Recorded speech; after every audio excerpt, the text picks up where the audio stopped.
We haven't done a read along in a long time. So long. And as I was rereading this book, I was like, this is the best way to get back into it. Yeah. I mean, this is, the full banana, as we would say. The full banana. I had totally forgotten how full of a banana it was. I mean, I remembered some of the stuff, but then there's more. I mean, look, when a book begins the way this one begins, I mean, there's so much to unpack. If you had just had me read this book cold and then asked me to guess its publication date, I would have said 1987. Yes, that is part of its joy, I think. Part of its charm. This is Fated Mates. I'm Sarah McLean. I read romance novels, and I write them. And I'm Jennifer Prokop, a romance reader and editor. And when we say we deep dive books sometimes and read them and talk about them, this is exactly the kind of thing we're talking about. So this book is Stealing Midnight by Tracy MacNish. This is her only book? No, there are 4. Oh, there are 4. This is her final book. Got it. It was published in 2008, came out from Kensington, and then, as far as I can tell, she disappeared. Well, because she wrote this, perfect thing and was like, I've ascended to a higher plane. But, I'm not wrong that it was clear. There are clearly other books set. Oh, yes, I'm very upset. The brother's in love with someone who... The hot, sexy cousin. Yeah. There are plenty of people out. There are twins. I'm sorry, we did a twins episode, but I don't make the rules. If you write a hero who is a twin, his brother gets a book. That's how it goes. Yeah. Anyway, Tracy MacNish, we are here for you here at Fated Mates. And if you decide you want to write that other book, we'll buy it. We'll buy it. That's true. So we picked this book because a number of you all out there came to us, and by a number, I mean more than 5, less than 10, came to us and said, so we're, extrapolating it out. That means to us, that's 5% of you came to us and said, what about gothic romances?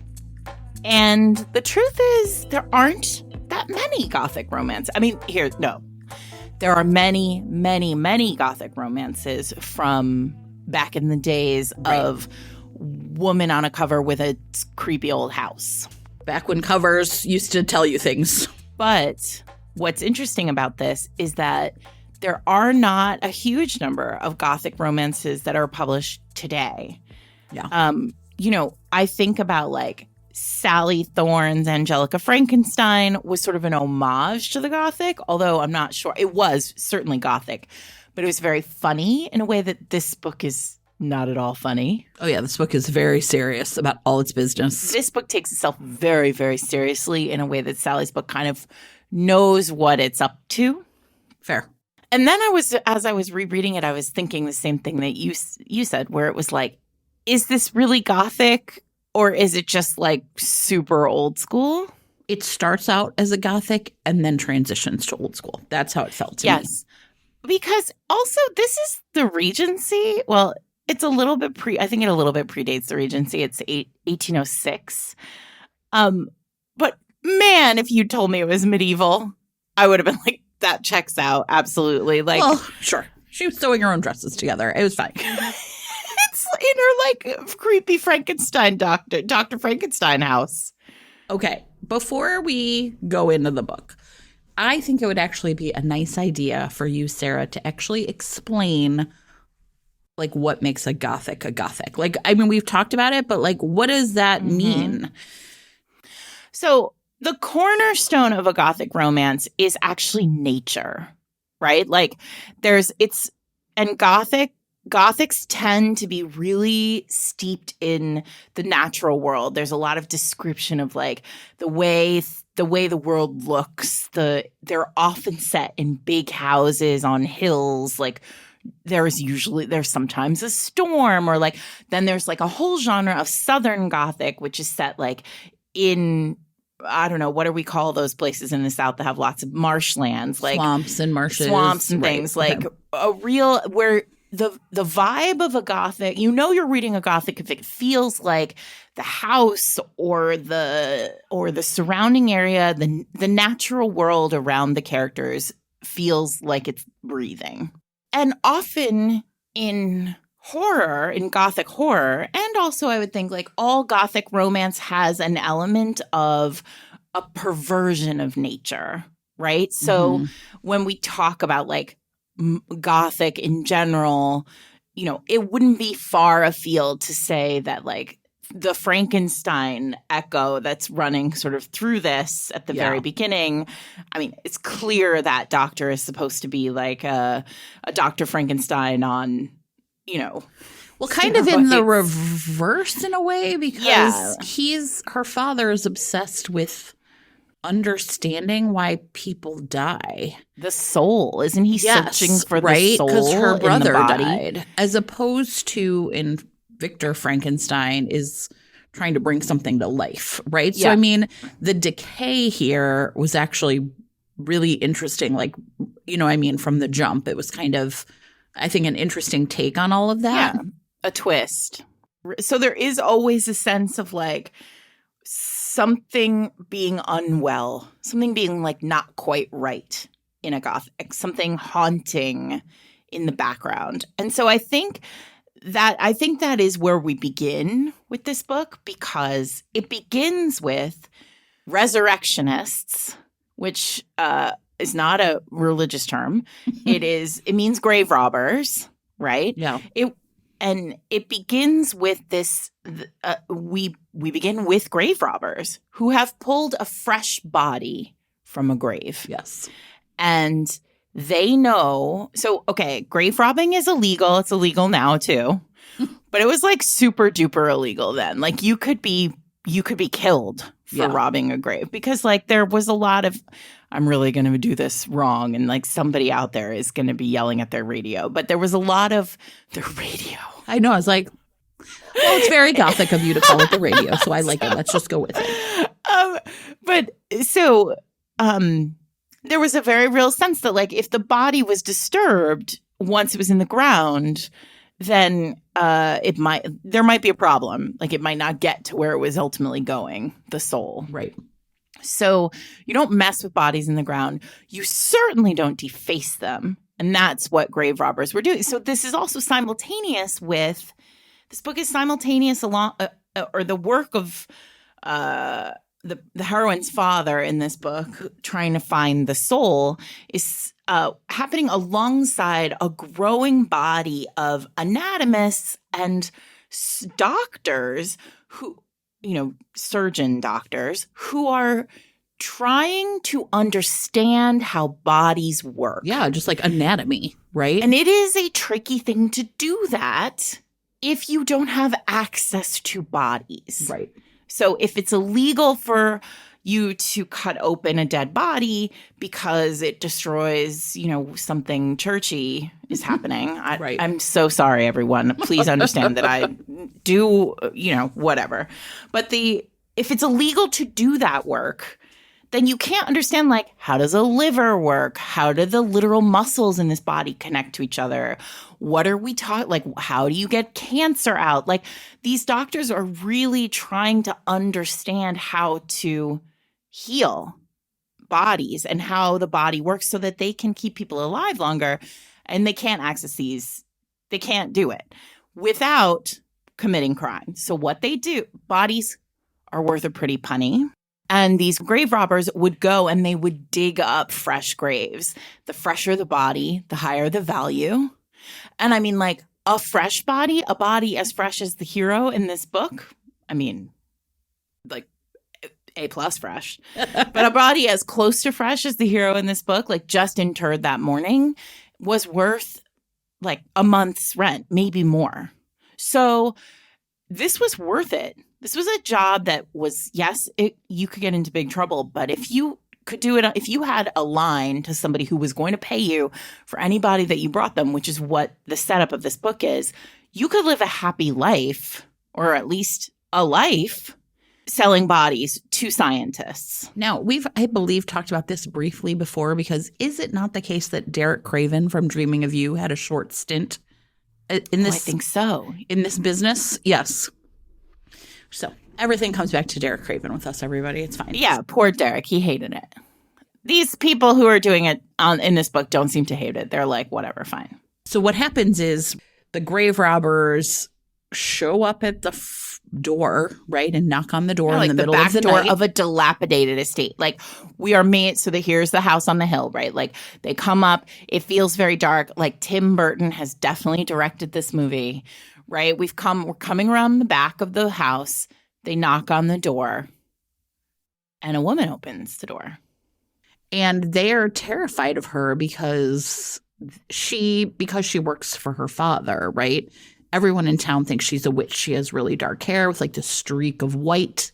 You know, she's dressed really strangely. She like, you know, scurries around because, you know, this is like her job is essentially she's been made into like an indentured servant, right? To her father. Well, like her father has treated her horrifyingly bad. Yes. We should say from the beginning, if you have not read this book and you are thinking about reading this book, like, this is a dark book. Like, terrible things happen over the course of this book.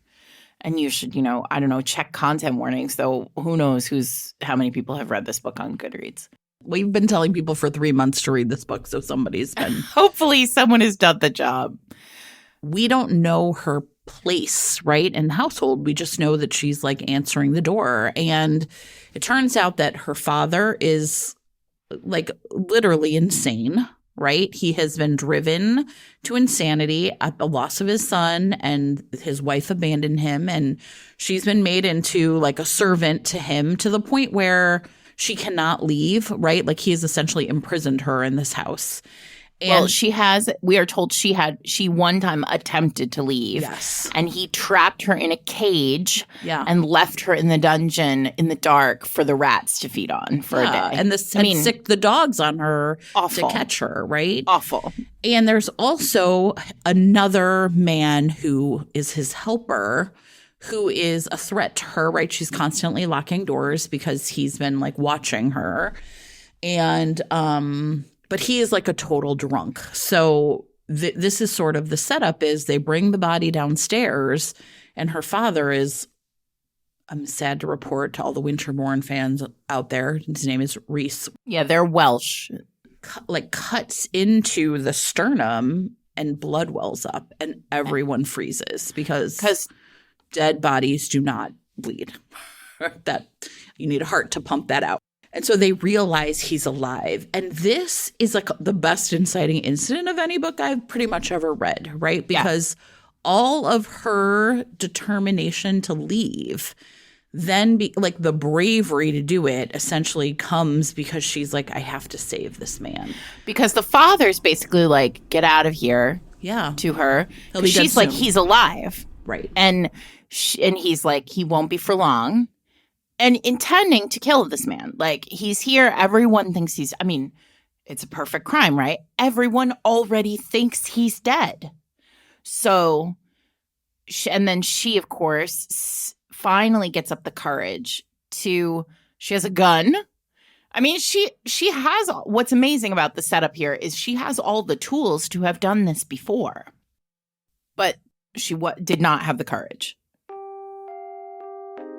This week's episode of Fated Mates is sponsored by Liza Snow, author of Obedience, the first book in the Ties That Bind series. I'm super excited about this because it is romantic suspense, and I feel like the whole world is moving like slightly toward romantic suspense, which makes me very excited. So this one is romantic suspense, but set in a circus. Like Cirque du Soleil. Right? Cool. So the heroine, Cassandra, grew up absolutely mesmerized by the circus. And her parents, the day before they died, took her to see the greatest silk aerialist in the world, Chandler Moreau. And she was instantly obsessed with this man and with the act and with the circus. And all she wanted to do was become a skilled aerialist also so that she could perform with them, but also, obviously with him because she was obsessed with him. So she did. And when he met her, he decided to take her under his wing as a mentor. But, and this is my whole thing, Jen, he's not just going to be her teacher.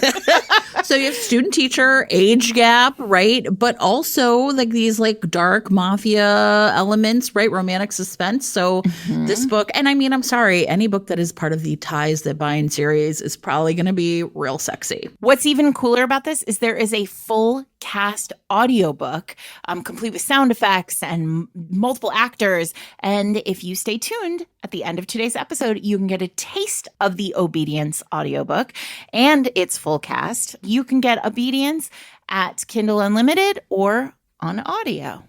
Thanks to Liza Snow for sponsoring this week's episode. There's like a bit of a pause where we then go to his brother, his twin, who is basically like one of my favorite things about twins. I would know if he was dead. I wrote that down. I would have felt it. He can't be dead. I would have felt it. Look, Wonder Twins are my favorite. Yeah. His name is whatever the guy's name is in that movie.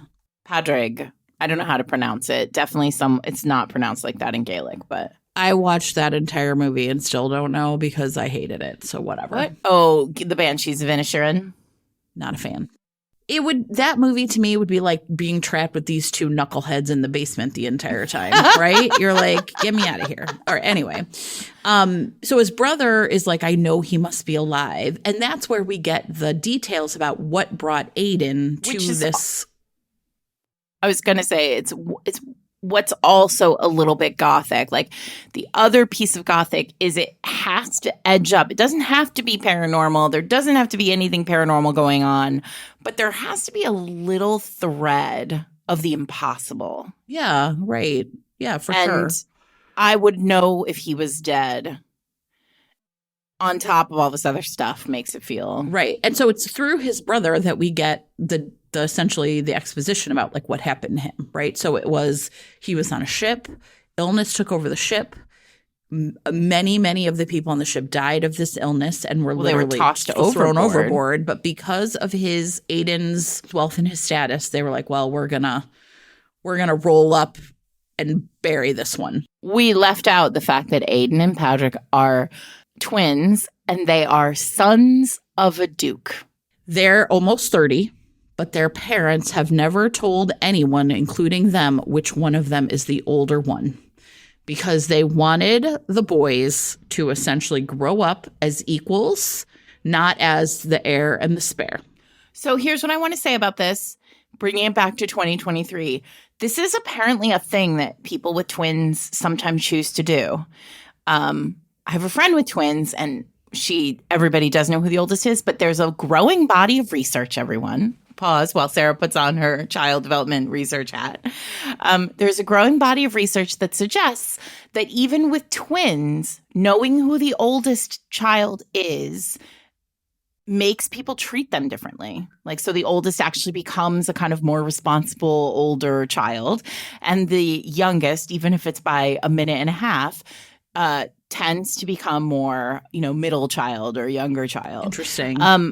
But if they are not told, if no one is told who is the oldest and who is the youngest, they do not tend toward developing these kinds of characteristics, which is really interesting. I'll find a study, we'll put it in show notes, but it's actually not uncommon in 2023 for parents of twins to not tell anyone, including the twins, who the older child is.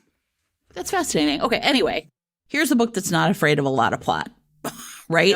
And we're going to unload all of it. 3 separate plots going on at the same time. Yes. And so the other plot is that Aiden has a betrothed back in England. Her name's Mira.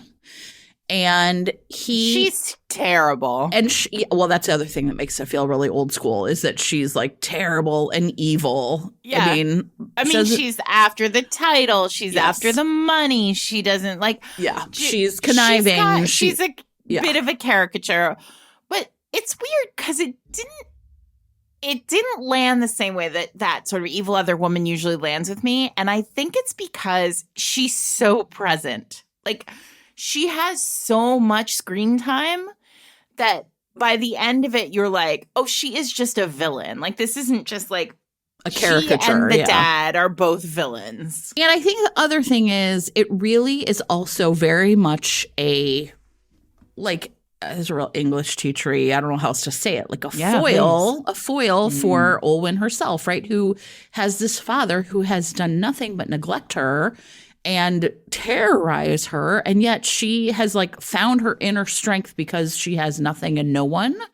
And Mira, who is spoiled rotten, right, by her father, and how this has turned her into essentially like the ultimate bad apple, right? So there's all of this conversation in the book as well about parenting, right? You know what I mean? Like, what kind of parents are you and who your relatives are? And, you know, this is not a book about found family. This is a book about family. Yeah. Olwen saves Aiden, right? She like, one of my favorite parts is she's kind of like, we're like, okay, so she like brandishes a gun at her dad. She locks him down in the basement or whatever. You're kind of like, how's she going to get away from that other bad guy who's the drunk? And it's like my favorite thing ever is he's basically like, how are you going to get rid of me? And she's like, here. And she hands him a bottle of whiskey because she knows he's such a drunk that he'll be like, just drink himself silly, right? It's perfect. And she has a whole plan where she's not super, like, she doesn't want to truly harm these people. She's still like weirdly, deeply loyal to her crazy dad, who is, I mean, like, truly deserves to die in that dungeon for his behavior, but she just can't get there. So she has a whole setup that we are shown immediately that she's incredibly clever. She has a whole plan for these two to get out of the dungeon when they need to. Right. And then what she does is she, like, you know, drags Aiden into this cart, hooks it up to their one horse, and like not even gallops away, slowly walks away. Yeah, right. It's like an old hag of a horse.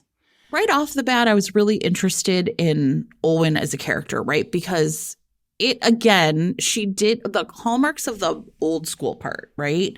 Kick in pretty fast. So she's really alone in the world, right? Yes, she has her father, but he's, like I said, literally, like, I'm not using crazy in a pejorative sense. He is mentally ill, right? His son's death broke something in his brain, and he is, you know, he has been really terrorizing her, and you know, they are living in squalor, and they're like, all of the money is going towards the bodies, like the basic upkeep of the house and food, like all of that is really dependent on Olwen.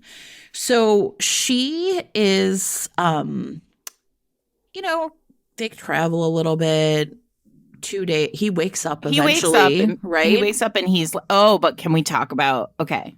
So we missed the part where, so before the father dissects him, she draws him nude. Yeah. And she's like, oh my God, this dude looks better than any dead body I've ever drawn before, right, because he's not dead. Spoiler. And then they start traveling, and she is like tending to him because he's in some kind of coma. Yeah. I mean, it's really unclear. It's sort of waved away. Sure. He had a fever and now he's asleep. Right. And so he wakes up. But as he's like coming out of the fever, there's like one night where there's cold. And so they have to get together. They have to like sleep together to like stay warm. And she does a lot of touching him. Yeah. Yeah. A lot of touching him that is not appropriate. No. I mean, I felt like this was the part that was really interesting to me again. And I think this is like part of the like Mira part, right? Too, is this is like a book that really like grapples head on with the question of like consent when it comes to like how we treat men and their bodies. Right. Well, because let's talk about what Mira does. So the reason that, I mean, should we get to, well, like maybe let's finish the plot, and then get to right. Mira? So here's the plot. It's actually like they escape and go to his house. She tells him. Yeah, his brother, because his brother does not believe he is dead. So goes to get the body, goes to find the body, finds the body, or is told, like, goes to like the morgue or whatever. And the morgue is like, we buried him in a grave, and the grave, like, then he has to go find the grave robbers, and then then he realizes, like, he's alive, right? And so then he chases them and he finds them. And instantly, what's amazing is, so she's brought clothes for him that are like raggedy, like old clothes. And his brother brings him like his ducal finery.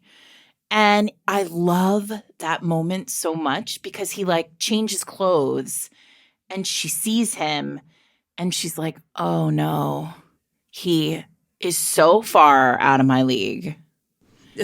There's so much going on in this book. I know. The couple of nights they'd spent together before Padraig finds them, they make a pledge to be just totally honest with each other. Yeah.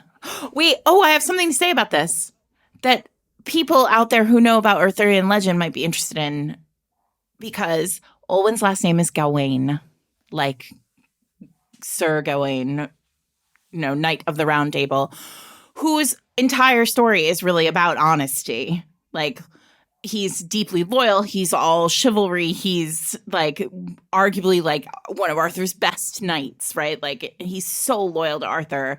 And there's so much about his myth or his story that is sort of echoey in here. There are all these kind of very noble virtues that are in Olwen. So, I mean, she doesn't really have any illusions that this is going to last, but there's something like to have someone to talk to, right? It's like this, yeah, right? I mean, these were some of my favorite scenes of the book, and I think also, right, like really do the job of showing how conversation is the hallmark of emotional intimacy in a romance.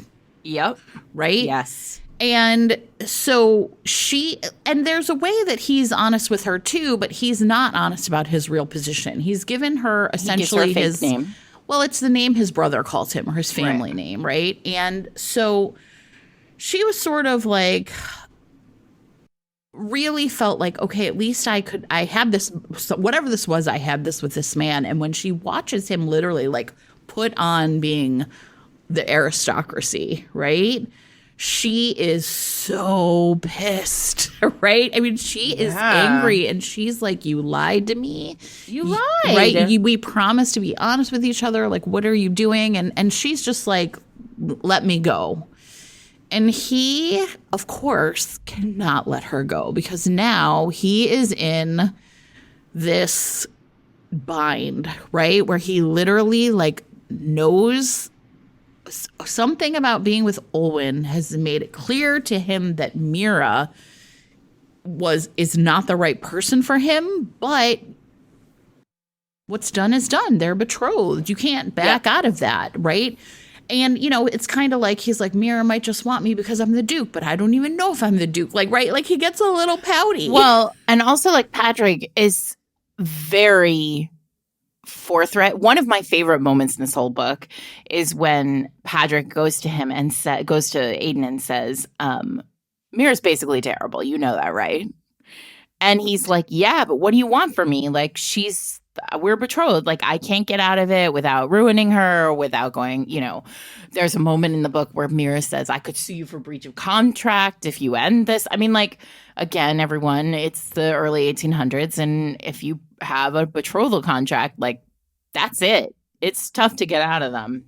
Here's now the thing. And I think sharp readers are going to like pick up the clues really fast. I certainly guessed pretty much right away what maybe had happened, which is the reason he feels like he has to be with her is because they've had sex, right? So he deflowered her at some event, and that, he's a man of honor and he liked being with her, and, she's charming. It's not like he thinks it's a disaster until he meets Olwen, but he also kind of can't understand why he like lost his mind with lust this one night with her. Yeah. Right? And wait, but before we get dude, let me just finish the thing about Padraig. Right. Where he says, basically, so he's like, I'm going to marry her, this woman. I can't figure out why this all happened, but it happened, and I'm going to marry her. And then he says, and when she's my wife, you'll afford her the proper respect. And his brother says, I will, But until that day comes and the vows are spoken, I'll speak the truth. So he's like, I'm just going to tell you she's terrible at every moment. And I was like, look, I stan it. An absolute king. This is how I wish everybody would be with me about my choices. Yeah. Yeah, I mean, it is. Like, they're great. They're really interesting pair. And it's clear brothers. that Patrick was supposed to get a book, and I'm mad about it. Anyway, so go on. So they go back to his home, and they're welcome. You know, his family is, of course, thrilled to see him again. They thought he was dead, so it's like, right, like the prodigal son returns kind of feeling. And Aiden told Olwen, great news, honey. I own a shipping company. You want to go to America? I'll put you on a boat to America. But when they get to the house, he says, she's going to stay with us till spring. Yeah, you can't go yet. The North Atlantic is just too treacherous for you to be traveling on, so just stick around. It'll be totally fine. Yeah. I'm going to marry this other lady while you live in my house, but it'll be fine. Right. And then it's really interesting because that's the part where, for me, it like the book feels like it sort of changes to like this really old school. Because now they're in a they're in like a home. Right. Although it's interesting because they're of course the big, estate or whatever. And Olwen, of course, at one point he's like, where are your clothes from? And she explains that she did not have any clothes of her own. So she only had her mother's clothes that were left behind. And she had to essentially like sew things that looked like them. Like she had to teach herself how to, right? So everything she's wearing is just like, she's dirty. She's like, her clothes are gross. It's like, he thinks when he wakes up, the first thought that he has is that he has time traveled. Yes. To some other time. Right. When people what is she wore wearing? fur and whatever this lady's wearing. Right. And so she really gets to the home, right? The estate. And instantaneously was like, I will not stay here. I cannot stay here. Like I just can't. And so he takes her to this little house. Now, this is like where I guess like that nature part kind of kicks back in. Yeah. It's nestled in the woods and it's this little cottage and it's like the only place that he can sleep. I mean, I bet you love that. He can only sleep with her. Right. And, his grandfather comes along. Also, there's a dog that she's afraid of, but he's never gonna hurt her, and so they become friends. I mean, yes, the dog brings her like a stick one day and a bone the next day, and content warning on the future of that dog, everybody. So and the thing is like she recognizes something special in the woods, something special in the cottage itself, right? Something special in the land that Mira never felt. And these are like the little things that like cause Aiden to realize that Olwen is the right one for him, but he can't have her. And he falls in love with her early. Yeah, I mean, by really like halfway through the book, for sure. By the he's midway like, I'm in point, love with her. He's like, I'm in love with her. Yes. Yeah. And which is again, a really bold choice. Yes. Well, and I think what it then is really an interesting thing is it's then fully really like external things that are keeping them apart, right? Well, fundamentally, it's this marriage that looms. Yes. And so you get this sort of sense, so Mira's terrible, and you get the sense like when they think that he's dead, Mira's like, well, at least now I know who the heir is so I can set my cap, right? Right. I mean, she's not in it for any reason other than she wants the marriage to the person with the title. And at one point he asks her and she's like, yeah, she's kind of honest about it. Yeah. Like, she's like, yeah, if you become Duke, that works for me. Mainly, I just want to be a lady and I want to have some kids and I want to just like live this life. And you're the best chance, not chance, but you're just the best, candidate out here. So he's had this kind of low-key suspicion that Mira's not right for him. But then Mira really goes hard to humiliate Olwen at every turn, right? In the kind of like cutting mean girl way that only the queen bee like knows how to really Olwen doesn't really get it because, I mean, she gets that obviously she's being hurt. But so, like, there's a point where she's given, you know, his grandmother buys her a dress. And, like, and it's this beauty. And of course, she has, like, the full glow look. She's never seen herself in a mirror. That's what I'm getting to. So she has never, her father, in all the ways that he has tortured her, this might be the worst of it. Her father has convinced her that she is hideously ugly, and that is why the village is terrified of her, and that is why she will never leave him, because if she ever left, no one would ever marry anyone who looks like her. Now listen, everyone. Now listen. I bet we know that there are two ways this goes. One, she's only beautiful to him. And two is she's the fucking most beautiful person who has ever walked the face of the earth. But either way, this bitch has never seen herself in a mirror, which is wild to me. I mean, like, truly, as I texted to Jen earlier today, this book uses no brakes. It's all gas. I think the writing of this book was fascinating to me because there's all these ways that we as the readers understand that the reason everyone thinks that she's a witch is because that's what her father has been telling people, right? Like the reason that her mother is gone is because her father I actually, for the whole book, thought maybe the father killed the wife, killed her mother, but he ran her off, right? So, you know, everything that Olwen thinks about herself, I mean, she's basically been living with the gaslighter extraordinaire, right? But again, because she had nothing and no one, she like knew herself, and it didn't destroy her. Mm-hmm. And it's just and his grandmother clocks that. She's like, she reminds me of me because she knows herself, right? I will say that scene where she sees herself in the mirror for the first time could have gone a number of ways writing-wise and really gone off the rails. But it's really charming. She sees herself in the mirror and she's like, she sticks her tongue out. She like looks at herself. And then she has this like delighted moment where she's like, I'm beautiful. I'm beautiful. Yeah, it's amazing. It really is. Frees her from all of that shit with her dad.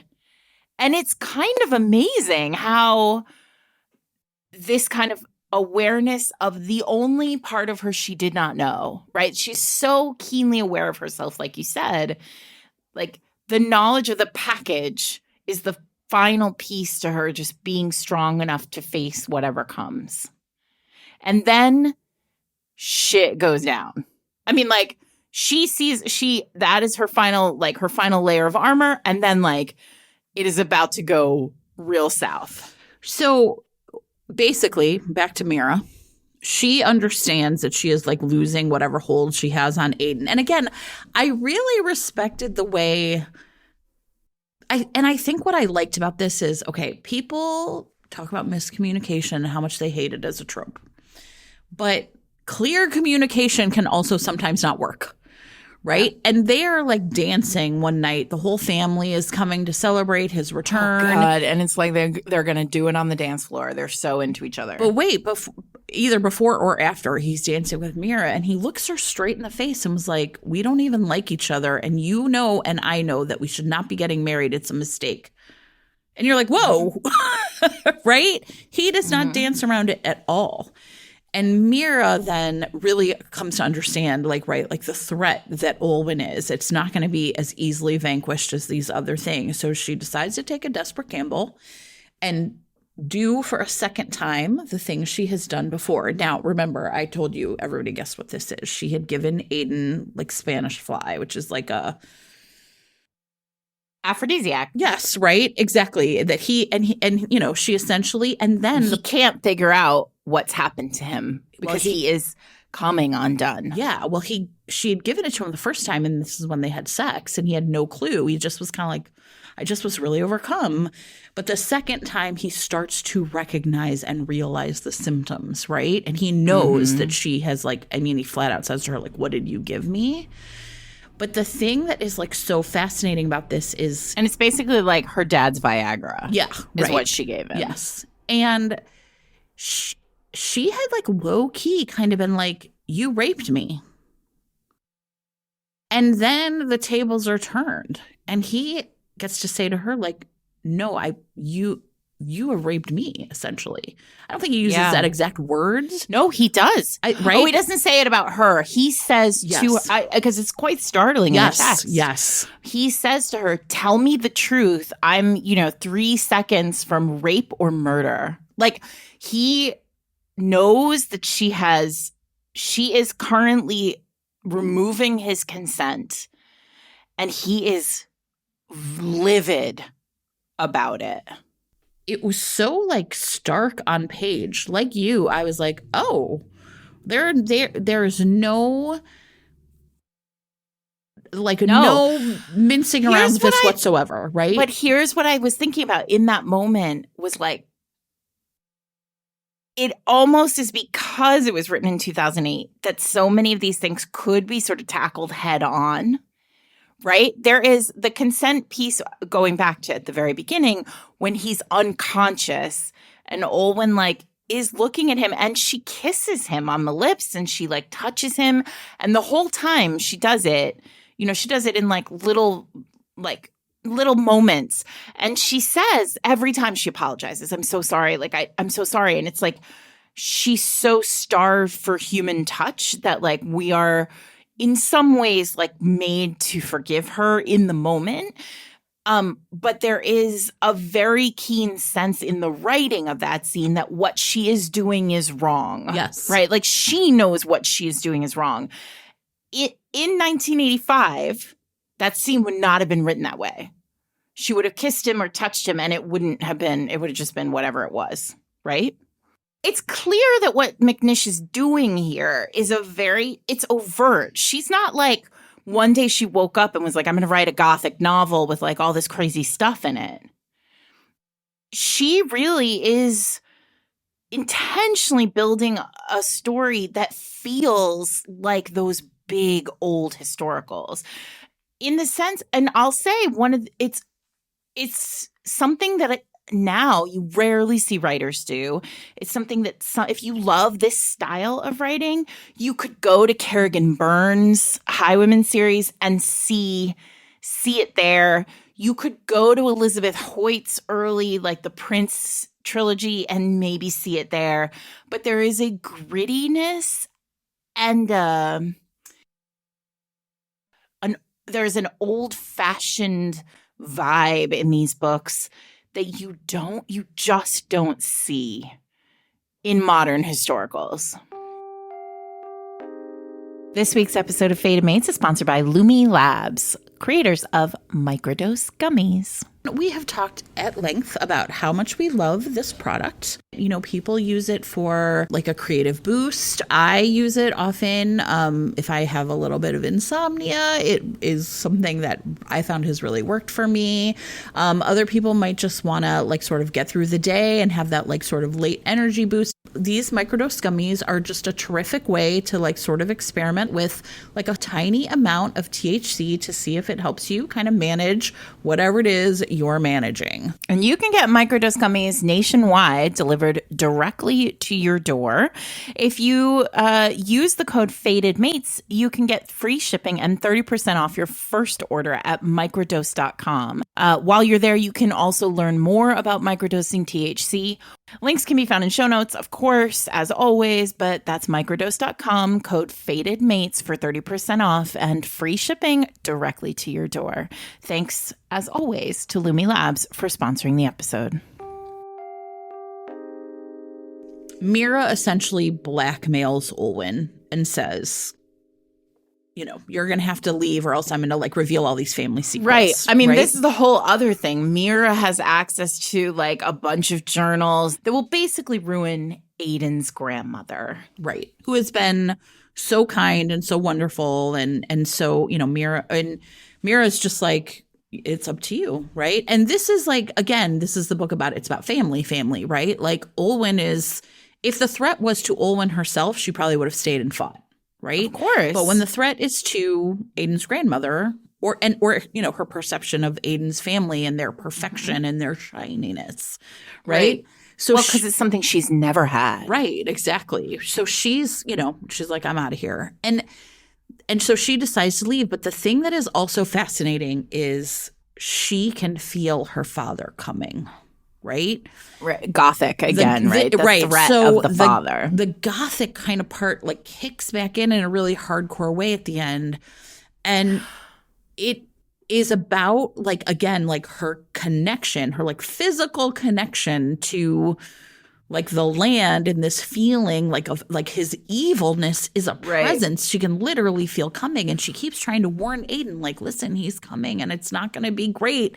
And he's being that like great hero, romance hero. He's like, don't worry about it. It's fine. It's going to be handled. You don't have to fear. You're here. You're safe. You're in my house. You're in my arms. You're in my bed. Right.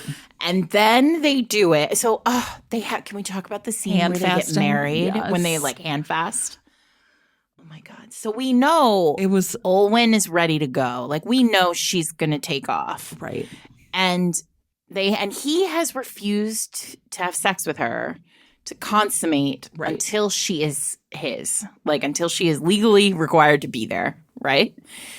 So then in this night they're together and they decide that like in the old Welsh way, they will hand fast. And it is so romantic. It's so romantic. I mean, like with the like silk vines and then the gold. It's so romantic. And we love romance novels, but it is rare that I feel like, oh, that is like achingly romantic. I was literally like, look, I've read a million romance novels. I think that's not an exaggeration. And I was that scene where they marry each other. I mean, this man I live with would never. I mean, he just wouldn't. You know what? I was kind of like, I had this moment where I was like, I want to see this in more romance novels, but then I also don't because. No, it would be done totally wrong. But this was perfect. It is a perfectly romantic moment. And then of course they do it and it's beautiful and so romantic. And you're just like, these two are perfect for each other. And this man has loved her forever and she has loved him. And now here they are and she's lonely through the whole book. And now she's not lonely anymore. And it's amazing. And then they wake up because something terrible has happened. And there's a lot of like, hang on, I'm not going to tell you what's happened until you see it, which for a few pages, which okay, fine. And then they get outside, and spoiler alert, you guys, the dog is dead. The dog's been killed. Her father has seen her with this dog who loves her and who she trusts. Like it's the first dog she's ever come to trust. And to punish her and to basically send her a message, which is, you come back with me or I will do this to everything and everyone you love. He has vivisected this dog. And it is awful. And she says, Patrick says to her, you know who did this. And she says, I did. It was me. Oh. Because she is so consumed by the fact that she has brought these ills upon this family. Yes. Well, and that, it's like, that's the moment to me where it then flips right back to being a Gothic, right? Like, it's like all of the things about like bodies again and the land and right, like her, and Patrick and Aiden are like, don't worry, we're going to find him. There's no way he's going to loot us. And they're out and, they're like searching the woods and everywhere, right? And it's really old fashioned. Like she's at home. It feels medieval. Like she's at home at the keep and this like band of men have gone out to hunt their foe. Yes. And and this is also not just any foe. This is her father, right? And so he's like, what do you want me to do with him when I find him? And so meanwhile, Mira's like, doesn't matter. You promised to leave at 3 a.m. Let's go. And so Mira. Right? So Olwen essentially like runs away at the same time that they're kind of like, don't worry, They're not out. You know what I mean? Like everything kind of happens great. all at once. Listen, this is how old school historicals always took it. Like there's some external force that sends the hero away. Yes. And the heroine in that moment, in that like dark night of the soul moment is like, I have to leave. And then he comes home and she's gone. Yeah. And he's like, I'm going to lose my mind. Right. I would have enjoyed reading the scene where he came home. This also, the other thing that makes we always want that scene, Jen. Oh, God, yes, always. Listen, if you're out there and you're writing anything where the hero returns and she's finds gone, the heroine gone, please do send not it to skip me. that scene. That is the scene that we are all in the business for. Yes, absolutely. And there's been all this interesting stuff with Aiden, like kind of like recommitting to his family. You know, Padrig was like, I know that you really love her because when you're with her, you're not like mine anymore. Like, you know, he sort of had this like kind of fight with his mother where he's been like a little bratty, but like everybody bands together. And I think the other way this book plays against, it really went against a lot of my expectations because I was kind of like, yes, they're going to blame her. Right? Like, yes, they're going to say, like, you brought this danger to our home. And instead, everyone's like, no, man, this is your father. Like, listen, this isn't your fault. Just sit tight. But the other way that I was going to say this book really felt old school is the point of view switches within chapters and scenes, right? Constantly. Like, with no breaks at all. Just all of a sudden, you're in the next person's point of view. And so we get Olwen essentially like going off with Mira's like footmen in a carriage and, you know, they're going to take her away and put her on a ship to America. And her father has laid all these traps all over.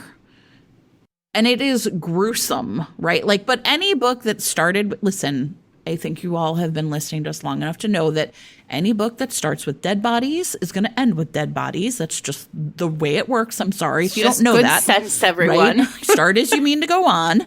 And so her father has set these traps and it kills the men driving. And, you know, her father and his henchmen have been like hidden because they like covered themselves with horse dung.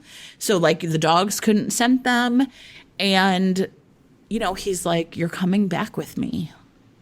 And it's this, you know, we knew all along that it would have to be her versus her father, right? Again, you know, right? Same thing. Like that scene at the beginning has to play out again in its own way in order for her to get away. Like, and I respected very much that she needed to save herself, right? Yes. Well, because she had finally been given all of the tools she needed to believe that she could save herself, right? And I think there is something very powerful about the fact that she had most of those tools. You are in that first scene where she escapes because she's worried about his health. It is revealed that she has a fucking gun. She says at one point, I had a pistol, a rifle, and a knife. And it was like, but you still didn't believe you could do it. And now, at the end, she has a pistol, a rifle, a knife, and love, and partnership, and family. And now she feels she can do it. I was also really fascinated about, I don't know, like the way like small threads were tied up. Mm-hmm. Does she kill her own father? I kind of can't remember, even though I finished reading it this morning. She doesn't kill her father. Aiden brings 10 men with him on the hunt, and then somebody shoots him from the trees or whatever. And he says, I brought all these men so that you would never know who killed him. That's right. Which is real romance hero shit. I love it. Yes. A prince. Well, it's interesting to me that I can't remember because it's actually not that important in some ways, right? Like, I know she has to save herself, but like kind of what happens to him. And I guess I was grateful. I was thinking more about like the Mira situation, right? In an old school historical with an evil woman villain, she's going to be the one to get killed, right? Like we talked about Joyce and Dreaming of You. Mm-hmm. But in this book, it is her father that gets killed, right? Mira is vanquished and sort of humiliated by the family in the sense that they all know what she did because Olwen, instead of kind of running away again, then decides to tell everybody, like, right? Like, once she's This is what happened. Right. She says Mira has these journals. yes. They will ruin Camille, Aiden's grandmother. Yeah. And that is that. And Camille is the one who then reveals, right, like, actually things didn't quite work out that way. My husband, your grandfather, and I also married ourselves in that little cottage, right? Like her, it just ends up being really, and then it turns out that the drunk who worked for her father kind of has these last pieces of information about what really happened to Olwen's mother, right? So there's like a lot of smart ways in which like those tertiary characters kind of give us pieces of information that help the whole thing kind of fit together. Yes. Right? And I feel like that's the other thing. Like it's a real masterclass in how you use those extra characters to deliver parts of the plot, right? Like everybody knows a little bit of something.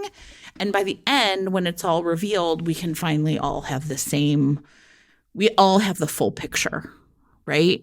And I liked it a whole lot better than, for example, I mean, there was a letter from her mother, but like this guy essentially had it. And, like this sense of this is how it is in real life. People withhold information, right? And then they leverage it when they can get something out of it. And that guy is basically like, I want some money and some horses and some whiskey and I want out of here. And Aiden's like, okay, that sounds great. I just want to be with my wife. What I love, and again, what is very modern about this book and what is very modern about this hero, despite this wacky, full bananas of a plot, right, is that in that moment, he says, I'm so sorry to her. Like he understands how hard this is, how he understands that there is grief here that cannot be articulated. There is grief here that maybe feels wrong. Like, how could you mourn this monster who has tormented you your whole life? But he's such a, this is a hero who feels feelings, and it's a hero who has felt feelings since the very beginning, because we didn't talk about this, but when Patrick gets to the morgue, he is delivered, or he meets the captain of the ship or whatever. He is delivered a letter. Yes. That Aiden wrote when on he his was deathbed on right? on the ship when he was dying. And he says, everyone else has died around me, and so I can only expect that I am to die as well. And he says, like, I love you to his family. He reveals so much of his emotional life in that letter. And again, a hero who is not old school, set down in a book that is so old school.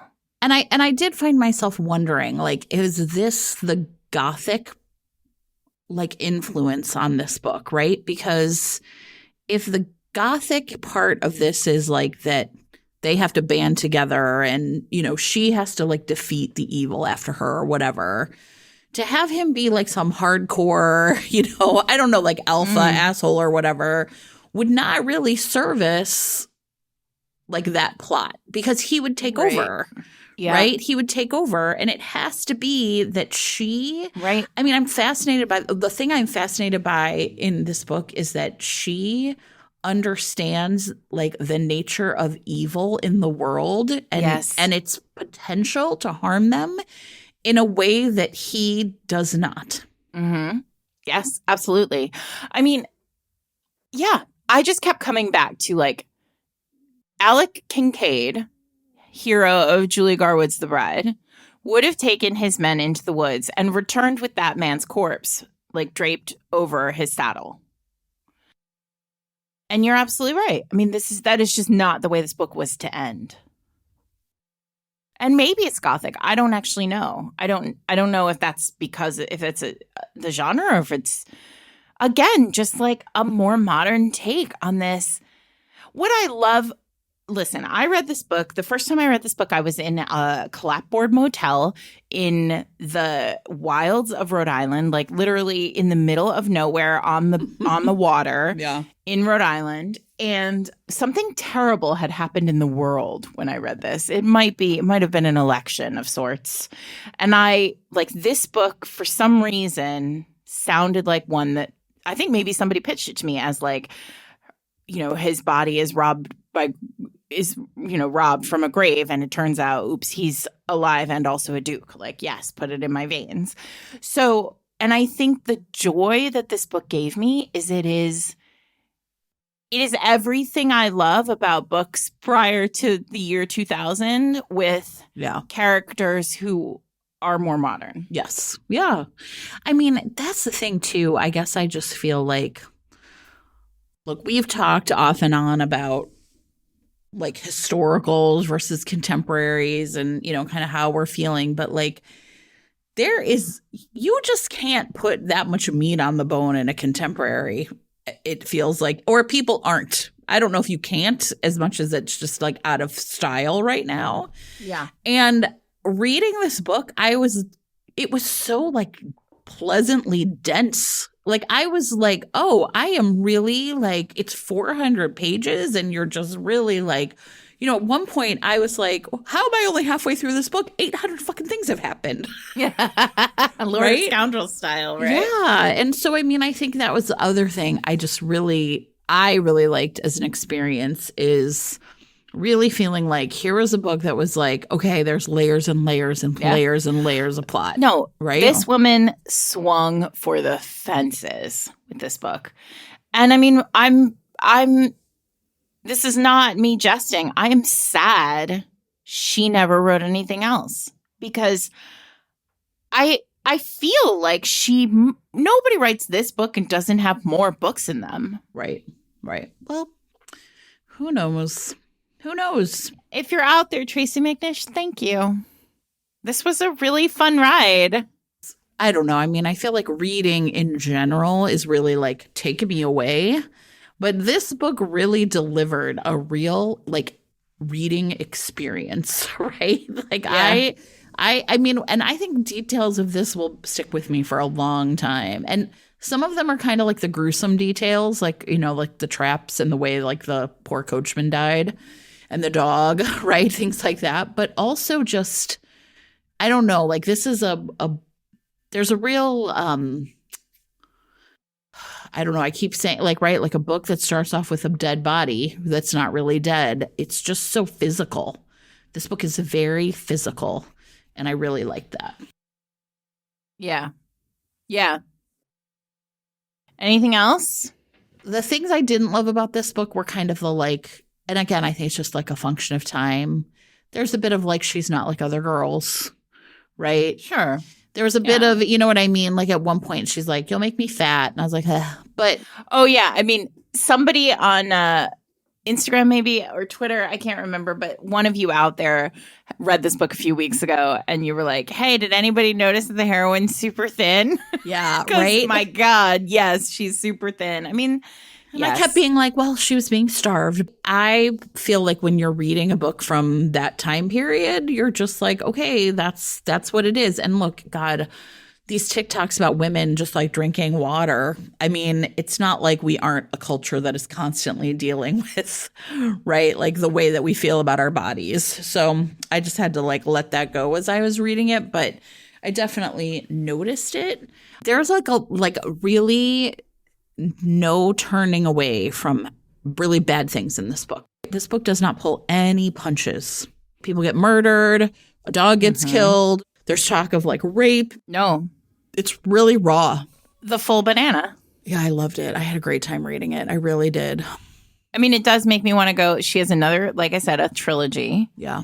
And I would like to read that, I think. Yeah, right.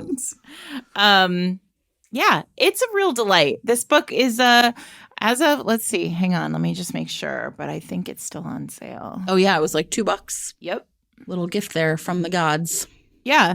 If you haven't read it and you're thinking about it, but you're not sure, it's $2 on Amazon right now in ebook. And I mean, really, $2. I want my $2. It's worth it. Yes, it really is. It's worth it. And unfortunately, I think because of us, has an estimated wait of 126 days at the Brooklyn Public Library. So sorry about that, everyone. Sure. I do. I understand. I mean, that's our impact on the world. And a great cover. Yeah, it's fun. It's really fun. That cover's hot. I'm curious about if that's its original cover. Is it Kensington Zebra? I feel like those covers were Jen, there's no way this book got reprint. rejacketed. Yeah. I mean, it's just funny because I was like, those old Kensington Zebra covers are like, woo! Mm-hmm. There's like unicorns and shit on them. Well, it's not old though. Yeah, no, I know. I keep saying 2008. It was published September 25th, 2009. See, from Zebra, Kensington Zebra. Listen, a delight. A delight. What do we have for everyone? Well, I have a fun announcement about what our next read-along will be. Oh, I don't even know. Tell me too. You do too know because it will be with some special guests. It's not going to be for a while. I don't think it's going to be until summer. So pace yourself. Tell everyone what they won. Wait, maybe there will be one in between. I don't know. We've do these very often. We've only done 2 this season. Maybe we could squeeze another one in. But tell everybody what's happening. Y'all, I was like, Sarah, we should read Twilight and invite Christina and Lauren. Yes. And I said, that sounds terrific because I've never read Twilight. Yes. So here's what I would say, everybody. If you have also never read Twilight, you're going to read Twilight. And if you are feeling so inclined, to the beginning of the next book, and you'll know when to stop. Like you can just come to a hard stop at a point where you're like, oh yeah, this is where I'm going to stop. Just because if you've never read it, and I actually am really fascinated to see what it's like on a screen.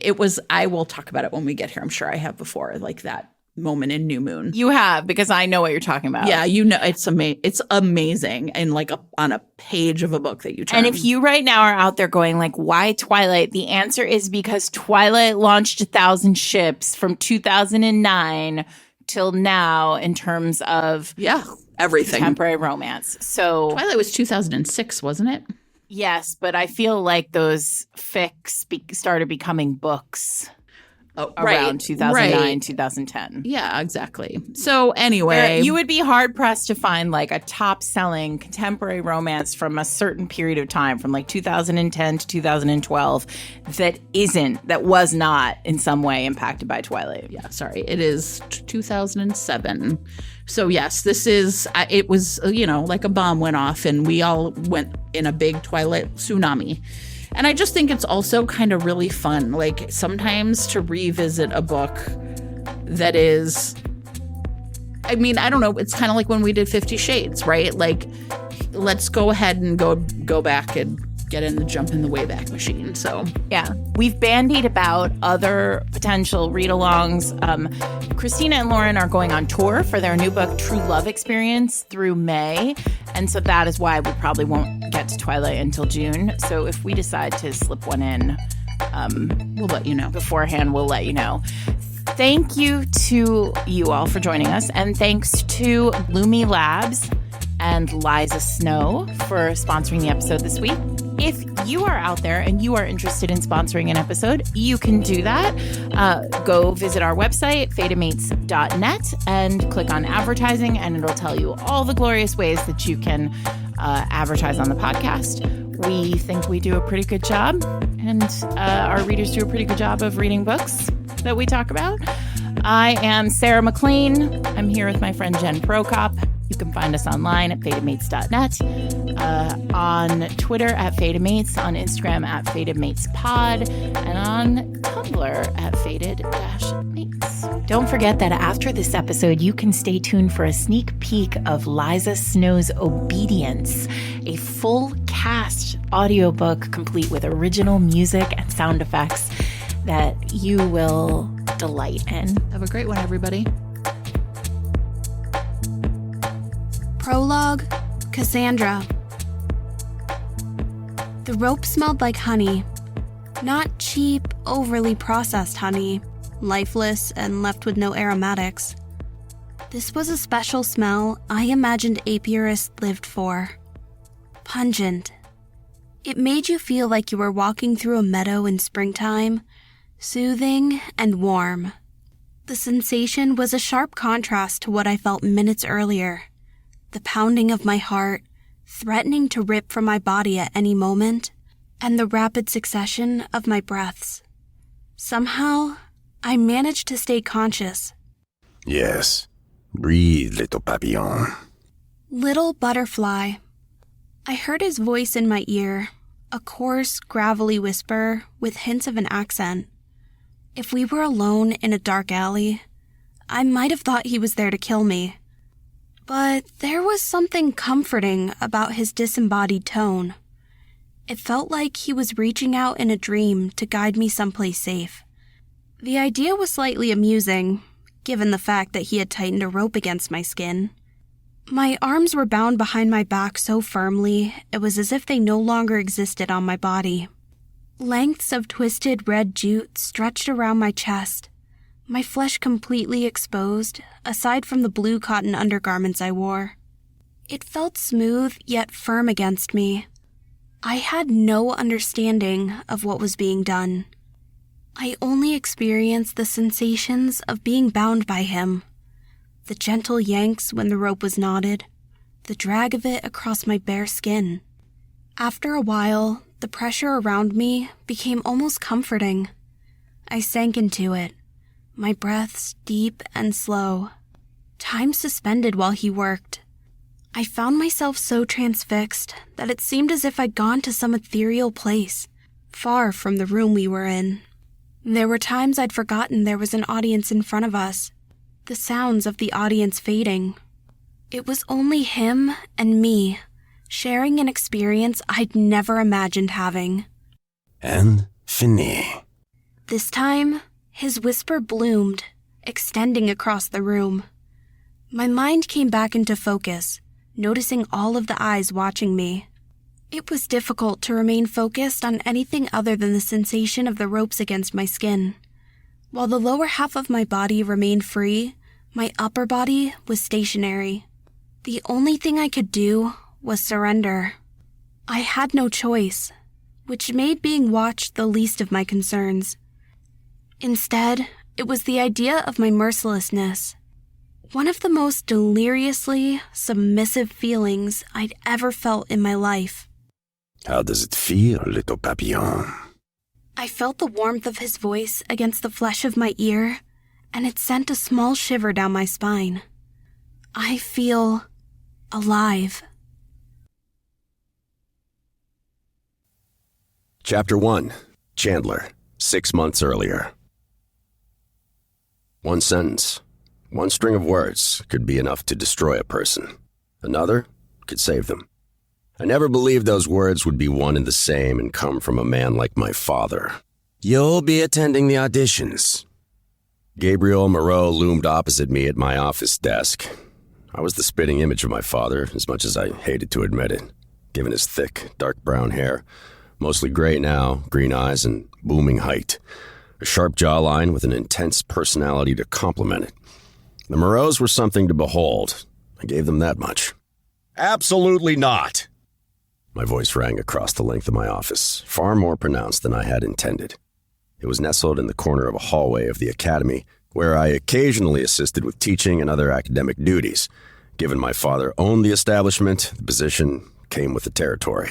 It was clear by how empty the room was that I spent little time there. There was nothing outside of a handful of old, worn furniture and a bookshelf with a few books inside, and the atrocious artwork that had come permanently affixed in the space. Several pictures of clowns in the most obscure poses and jarring colors. I fucking hated clowns. It wasn't a question, my father said, his gaze unwavering. He leaned forward, his green eyes locked onto mine. You're well aware of the responsibilities you have to this school, and to me. There's no discussion here. The last bit was said in a sinister manner. The man knew what kind of hold he had on me and used it to his every advantage. My voice started off loud, but I managed to calm myself. My head was thudding, the room spinning, and a bit too bright for my liking. The annoying flicker of the fluorescent lighting above was starting to get to me. I haven't helped with student auditions in years. I wouldn't have any idea what I was doing. Your colleague Thomas has fallen ill, my father explained. I knew who he was referring to. Thomas Little was one of my oldest friends, a fellow performer and a teacher at the academy. And I had known he had fallen ill. His wife Abigail had taken him to the hospital a few days prior for a bad case of meningitis. There had been a day or two we were worried he wasn't going to pull out of it, but luckily he had. It left him unable to resume his regular duties. What I hadn't expected was my father finding it necessary to make me his replacement. Why are you so hell-bent on me being there? There's a slew of qualified professionals at this school who would be willing to be on the committee. Hell, couldn't you do it with 3 people? There's always been a 4-person committee. You're familiar with Abigail, Sebastian, and Jean, my father replied. And the instant I heard Jean, I scowled.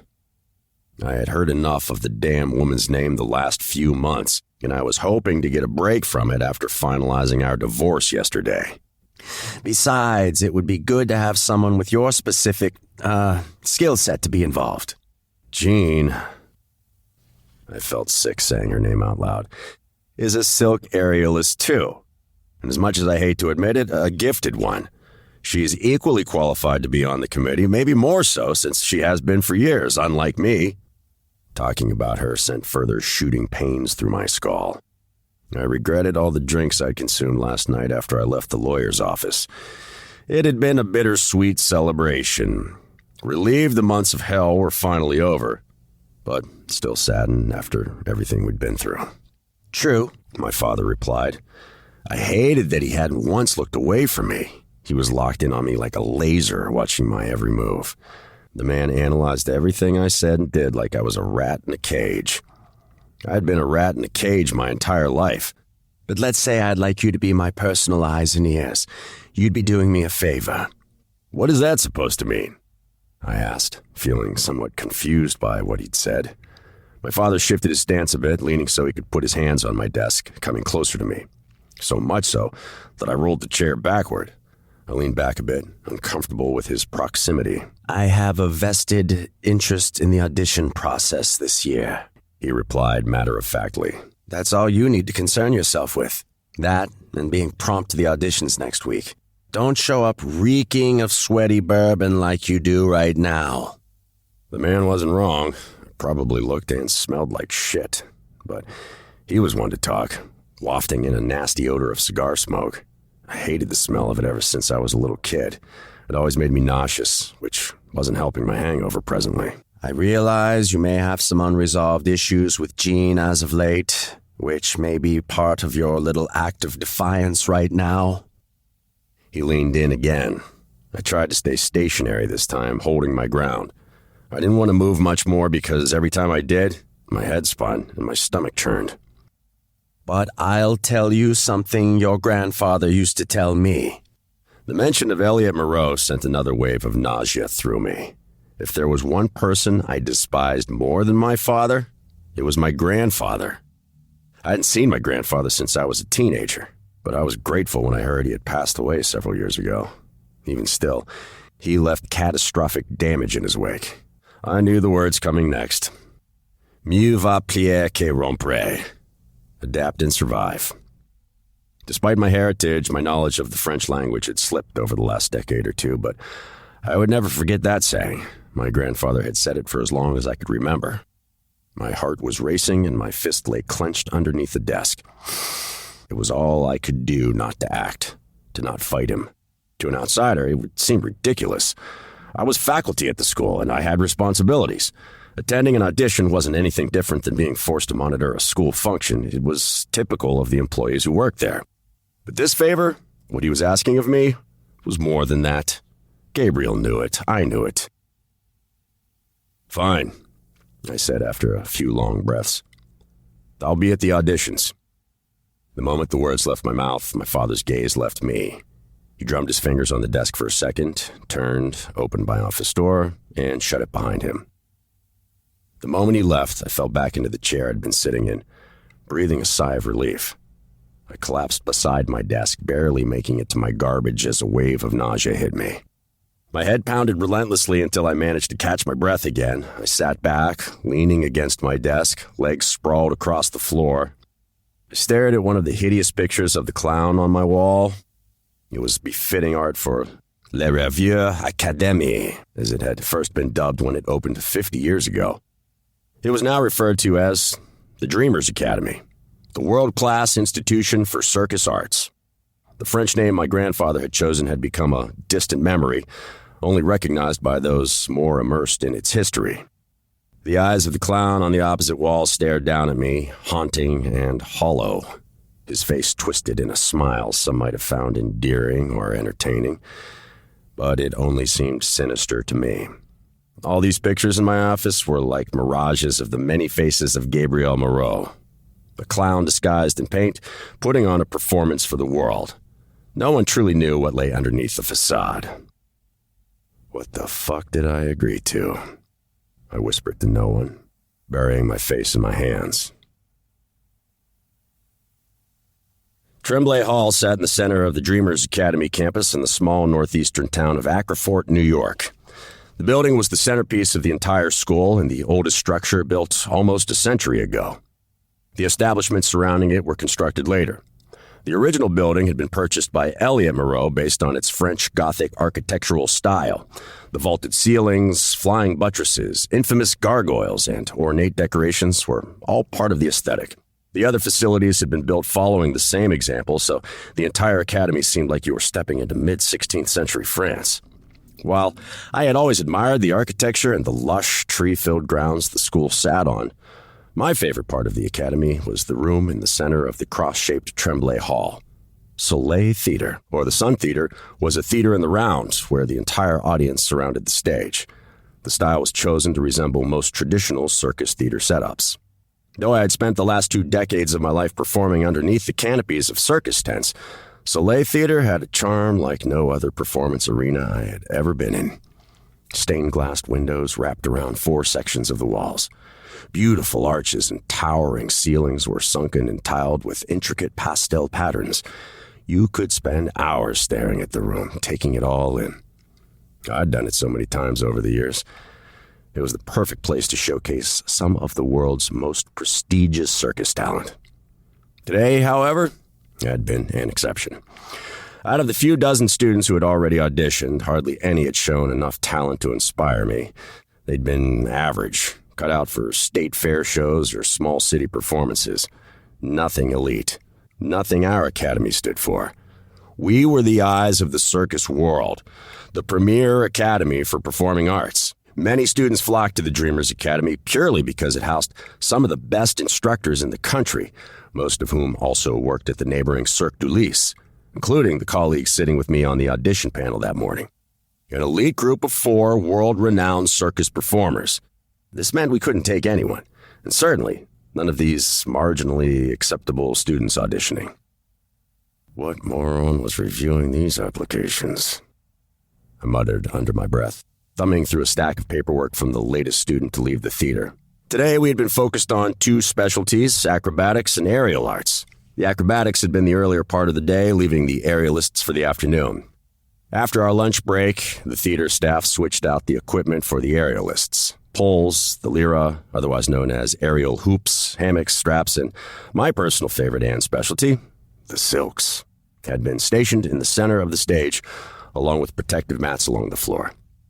The last gentleman who had performed primarily with the silks had been somewhat decent.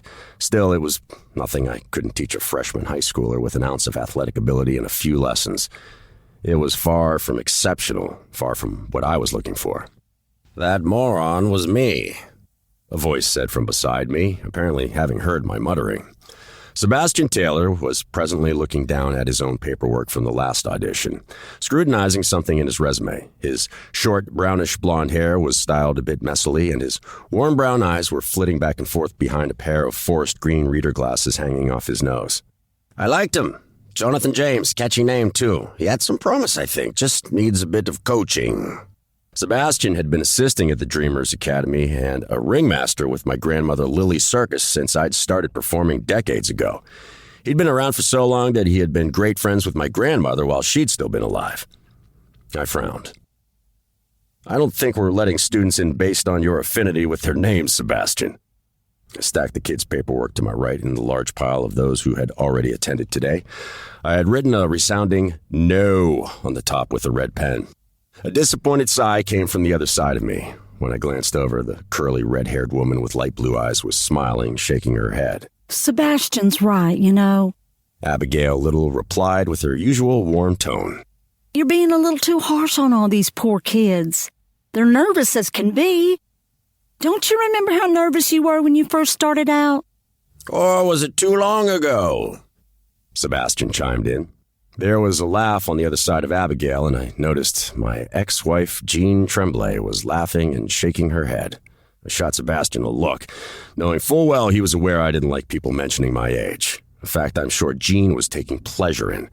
I was well aware I had gotten into my 40s. I didn't need further reminding. Oh, I hit a nerve. Sebastian grinned at me. You're never going to shake this foul mood about having to fill in for Thomas, are you? The mention of Thomas and my required attendance at this event brought my mind back to my father and our conversation the previous week.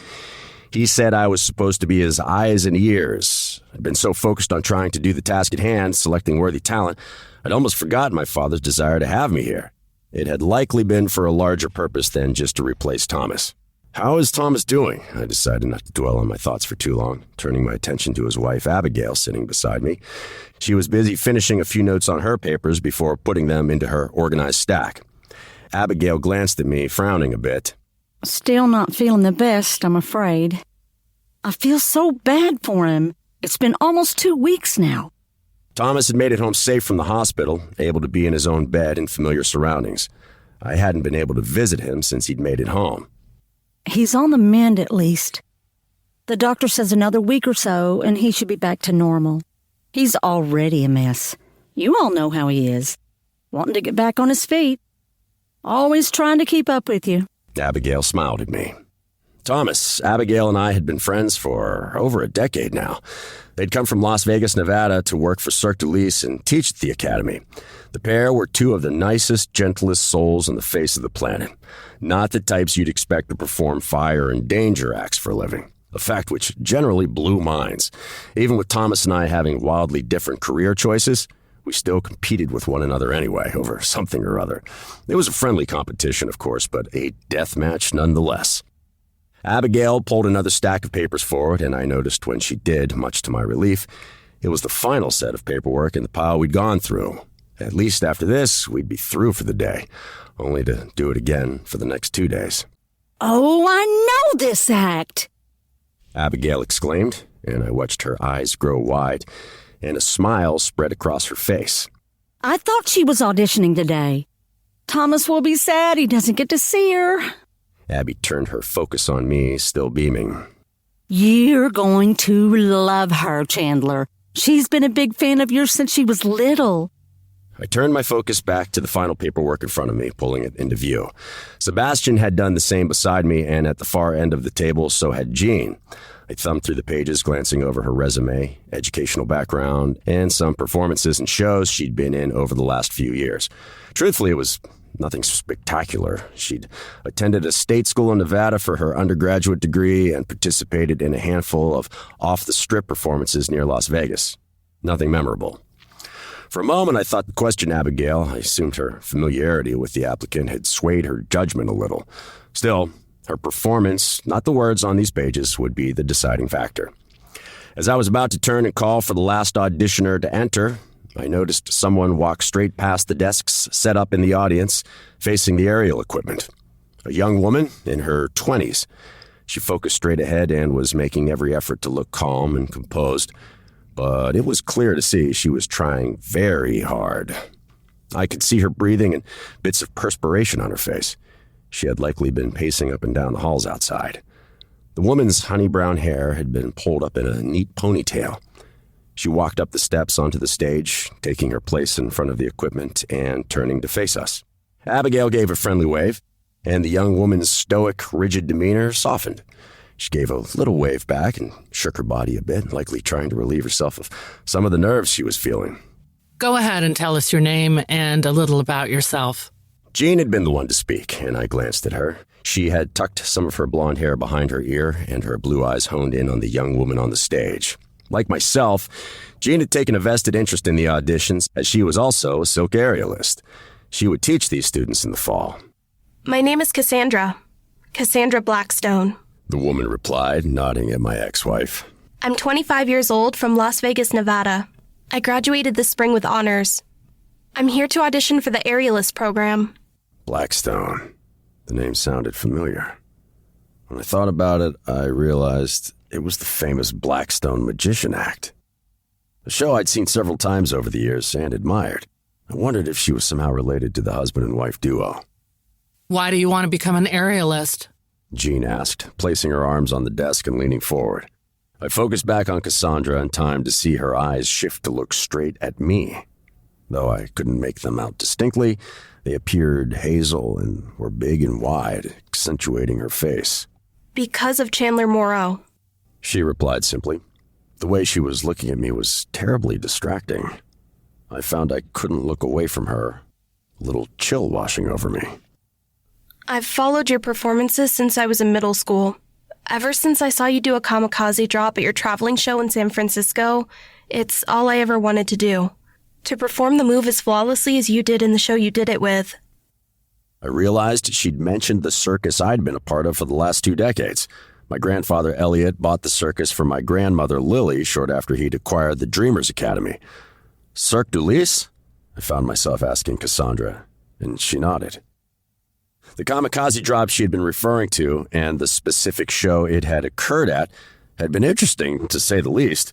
My ability to do one of the most difficult aerial silk drops was well known, but that particular show had been a special case. At the last minute, Sebastian and I decided to change up some of the choreography. The entire sequence had been different for that one case. Not everyone knew that information, nor cared to. She'd surprised me, to say the least. I wasn't quite sure how it made me feel. Anyway, that's why I'm here. Cassandra said, her voice a little shaky. She was clearly still nervous, and talking to me had made her more so. She turned her focus from me, looking beside me at Abigail. How is Thomas doing? He's on the mend. Abigail replied, smiling softly at her. He's so sorry to have missed this. We'll tell him about it later when you're over. Cassandra nodded, smiling back at her softly. It was the first time I'd seen her smile since she arrived, and it was hard to look away. Even with how small it had been, it lit up her face. Gave a warmth I found myself compelled by for some reason. Her smile disappeared quickly when Jean spoke again. You can start whenever you'd like, she told her, and Jean leaned back in her seat when I glanced over. The rest of my colleagues had settled in, too. I turned back to the stage, watching Cassandra nod and head to the silks. There had been several pairs to choose from, but Cassandra selected a set of deep maroon-colored silks. They hung about 70 feet into the air. I watched the young woman's complete focus hone in on the fabric, and her entire being settled. There was something about how her stance had changed, the way her movements became more fluid and relaxed, that said she had shifted into performance mode. The fear she'd shown vanished. There was no one else in the room with her, nothing but her and the fabric. Music began in the background, started by one of the stagehands through the room's speakers. Acoustically, the Soleil Theater was built for music, in addition to its mesmerizing aesthetics. The sounds reverberated in every direction from the speakers set up around the theater, allowing complete immersion in the song. After a few measures of the light classical piece, the beautiful string notes dancing into the room, I realized I recognized the work. A song I knew from many years ago, composed by George Friedrich Handel. It was the opening aria from the opera Circe. While I'd never been particularly fond of the opera, it was something Jean and I had gone to several times a year throughout our 2-decade-long relationship because her mother had been an opera singer. It was the reason I recognized the song, a choice made by Jean for a show we performed in our early 20s, if memory served me right. One of Cirque du Lys's summer showcases. While it had been Jean's choice of song, the entire act had been composed by us together, and to this day, it was perhaps one of my favorite performances. When Cassandra began, every single reason why it had been flooded back to me. The young woman circled the silks for a moment, and then began her ascent on the fabrics, twisting herself up them as the last few measures of the song played, before the famous Cecilia Bartoli's beautiful mezzo-soprano voice joined the orchestra. As the lyrics called out into the theater, circling around us, so did Cassandra from high above. I watched as she executed the first drop with absolute precision. like I'd been in a dream watching the performance from all those years ago, all over again. Watched her twist and circle, dropping down into a movement known as the Rainbow Marchenko, similar to an upside-down split, something Jean was famous for. While I was so used to technicalities, having lived and breathed them for decades, something shifted inside me. The names, the little nuances of each of the steps to execute Cassandra's routine disappeared in my mind, replaced by feelings of warmth, genuine excitement, and longing. That rush, those all-consuming emotions. While I could have focused more on all the subtle things she was doing differently, things only a genuinely seasoned artist would have the capacity to do, I found myself more wrapped up in the way it was making me feel so much adoration. Cassandra ascended again as the opera singer's voice drew into the higher registers, preparing for the last sequence. The performance was crescendoing, and while I knew what was coming, I was excited to see how she'd do it differently. The dramatic set of falls and twists that would bring her back to the stage. I was waiting for the double forward roll, which was one of my favorite aerial silk moves. The performer dived through the fabric as they rolled. It was a breathtaking spectacle, if performed right. All four of us in the audience held our breath, watching her as she prepared. My attention never left her, listening to the lyrics, waiting for the one moment when the singing dropped out for a second, only to triumphantly bellow again, her cue. Cassandra was high up in the silks waiting. She had been looking out into the audience, looking at me specifically, or perhaps I imagined things. Something flickered across her face, her concentration dissipating. I immediately stood up from my seat. As I straightened, I received an unpleasant reminder of the previous weekend rehearsals at Cirque du Soleil. Pain shot up and down my left leg, radiating from my knee. I felt the throbbing from underneath the brace I'd been wearing around it, which hadn't done a damn bit of good helping with the pain. My attention drew away from the throbbing, having very few seconds to spare before Cassandra would act. I shouted into the room, clapping my hands together. "Stop the music!" When I called, the ache in my ribs reminded me of the fact they too were bruised, and it hurt quite a bit. I ignored it, waving at Sebastian to get out of my way. My friend shifted from his seat, allowing me to slip out around the desk we'd been sitting at. I made my way into the aisle leading up to the stage. Chandler, what on earth? I heard Jean call out, but I disregarded her. Meanwhile, the music had stopped, and when my attention focused on the silks, I watched Cassandra slowly descend the fabrics and back to the floor. By the time I had hobbled my way down the aisle and up the steps to meet her, she'd gotten down and was waiting for me. The walking I had done had been a painful reminder of how much I likely needed to rest my knee at this point, but I hadn't cared. "You hesitated," I said as I walked across the stage toward Cassandra. The closer I got to her, the more distinct her eyes became. They were, in fact, a fascinating shade of hazel, favoring more on the green side, with flecks of brown and grays that became very predominant by the time I'd gotten in front of her. "Right before the final sequence, I saw it, the salto. You left the room. Why?" Cassandra's big bright eyes met mine head on. She looked at a loss for words, somewhat embarrassed. I waited, letting her to try to formulate what she wanted to say. Still, nothing came, and eventually, she turned away from me. I moved closer to her, closing some of the distance between us. "I'm not trying to embarrass you," I explained. I took hold of one of the two maroon silks flapping lightly with the breeze of the air conditioning in the room, wrapping it around my hand. Of course, the state of my knee made it impossible for me to do anything like she'd done in those last few minutes of her performance. Still, I could at least coach her. "I want to know what you were thinking. You left the room. All the confidence you had the entire performance vanished. It can't happen, Cassandra. Not in moments like that when you're up in the silks. Not ever." I'd surprised myself by calling her by her name. It fell from my lips effortlessly, sounding as beautiful as the singer's voice had when it rang through the theater a minute earlier. I didn't focus on it for long, too concerned about bringing her attention to the danger of her mishap. My knee was a painful reminder, still throbbing in the brace. I glanced down at it for a second, trying to refrain from wincing, though it had become quite painful. Instead, I returned my focus to Cassandra, gave her every ounce of my attention. She followed my gaze, looking down at my knee, then back up at me. Did that happen to you?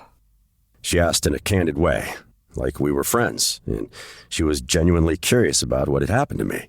It was strange to hear her ask me such a thing, and had she been any other student auditioning today, I likely would have told her it was none of her business. her head tilted a little in a distractingly endearing way. Instead, I surprised myself. Yes, I replied, nodding. Cassandra's gaze softened, somewhat empathetic. While I was aware my colleagues could hear everything I was saying, I was still wholly focused on Cassandra. The conversation was meant for her and me. We were the only two in the room at the moment. We were the only two who mattered. I, unfortunately, let my thoughts get the best of me, I replied honestly, and it's not something you do, not when you're in that kind of position. Understand? Cassandra nodded, and I watched her bite the edge of her lip for a moment. Felt the strangest lurch in my stomach at the sight of it. I didn't focus on it long, trying to pay attention to what she said next. I lost my nerve. She admitted, again sounding embarrassed. The salto, the double forward roll, it's something I'm still trying to perfect, honestly. I've practiced it 1,000,000 times. I had it down, but the move is one of your favorite moves. The comment made me smile a fraction. I nodded, waiting for her to continue. I wasn't expecting you to be here. Wasn't expecting to have to perform it in front of you. Cassandra shook her head. The slight smile of mine widened a bit, unable to help myself be a little flattered, and I let out a laugh. Well, if it's any consolation, I wasn't planning on being here. I happened to be forced into it. He's been bitching all day long. Jean called out across the theater, and for a half second, I remembered there were other people in the room watching us. I waved her off, still focused on Cassandra. We shouldn't matter, I told her flatly. Your only concern right now is your performance, not your audience. Forget your audience. Forget me. It's only you and those silks. You're hard to forget. Cassandra replied almost instantly, those hazel eyes piercing into mine. That same strange feeling that had overcome me several times in the minutes since she entered this theater washed over me again. It felt foreign, like nothing I'd felt in an extraordinarily long time. I wasn't sure what she meant. It was my favorite silk performance of yours and Jean's I ever witnessed. I didn't want to disappoint either of you. I took another step closer to her. There was only a few feet of distance between us now. I could have almost reached out and touched her, had I wanted. All of a sudden, I was greeted with a very distinct smell. It took me a moment to place, but there had been no mistaking it. Citrus. Oranges. It was alluring. I wanted to draw closer. Instead, I stopped abruptly, holding myself in place, my hand still wrapped around the silk. While I was flattered by the sentiment of her words, I was also concerned about her nerves. It wasn't a favorable sign at an audition. Natural for some, but this amount was concerning. And there was absolutely no room for it when you were 60 feet in the air, dangling by a single piece of fabric. For a minute, I found myself scratching at the scruff on my face, lost in thought. My attention drifted away from her, looking up into the silks again, trying to figure out how to help her. I could feel her eyes on me. Eventually, the idea came to me, and I stared back at her. Tell me the name of your best friend, the person you trust more than anyone. Cassandra studied me, looking slightly confused, but she answered. Alexandra. Well, let's go with Alexander. My words seemed to puzzle her more, but I continued my thought. Just think of Alexandra when you find yourself focused on me. She's here with you instead. Maybe a little more facial hair, a bit taller. A smile broke on Cassandra's face, and she let out a laugh. Once again, I was caught off guard this time, completely wrapped up in the sound. It was hard to break away from, but when I heard it, I felt satisfied, like I'd found a way to get through to her and break off her nerves.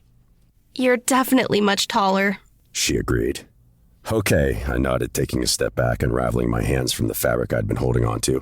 Trying to ignore the incessant throbbing of my knee was a reminder of how meaningful this conversation was with her. She needed 100% focus. In any case, you're performing for her right now. That's all. Don't worry about me anymore. Cassandra nodded, looking far more relaxed than she had been. The smile still lingered a little on her face. She'd taken hold of the silk I'd let go of, wrapping it around her other hand so she was locked in. Are you ready to try again? I asked, and Cassandra's eyes fell on me once more. She nodded. Good. Remember the key to the salto. You'll have all the momentum you need. Focus on the fluidity of the motion. Cassandra nodded, and I felt satisfied. I glanced at her for a second before I turned away, walking across the stage. Instead of leaving it entirely, I only walked to the steps and turned back around. Meanwhile, Cassandra resumed her place back at the silks. A few moments later, whoever had been in charge of the music had brought it back enough measures to allow Cassandra to resume her ascent up the silks before the final set of movements. When she reached the height she had been at before, nearly 60 feet into the air, I watched her take slow, steady breaths, waiting calmly for her cue. I knew without a shadow of a doubt she'd return to the mindset she'd started in, entirely in tune with what she was doing. Cecile's voice boomed into the room, and Cassandra let go. I watched her fly down, diving into the fabric, rolling in beautiful loops that appeared far more effortless than they actually were. She captured the material after the salto, twisting into the last few drops and spins before her feet hit the floor as the song faded from the room. My colleagues immediately rose to their feet, all three clapping. I joined in alongside them, and I couldn't help but offer a small smile and a nod when Cassandra glanced at me again. I took in the delighted look on her face, unable to help myself but take satisfaction in it too. Thank you.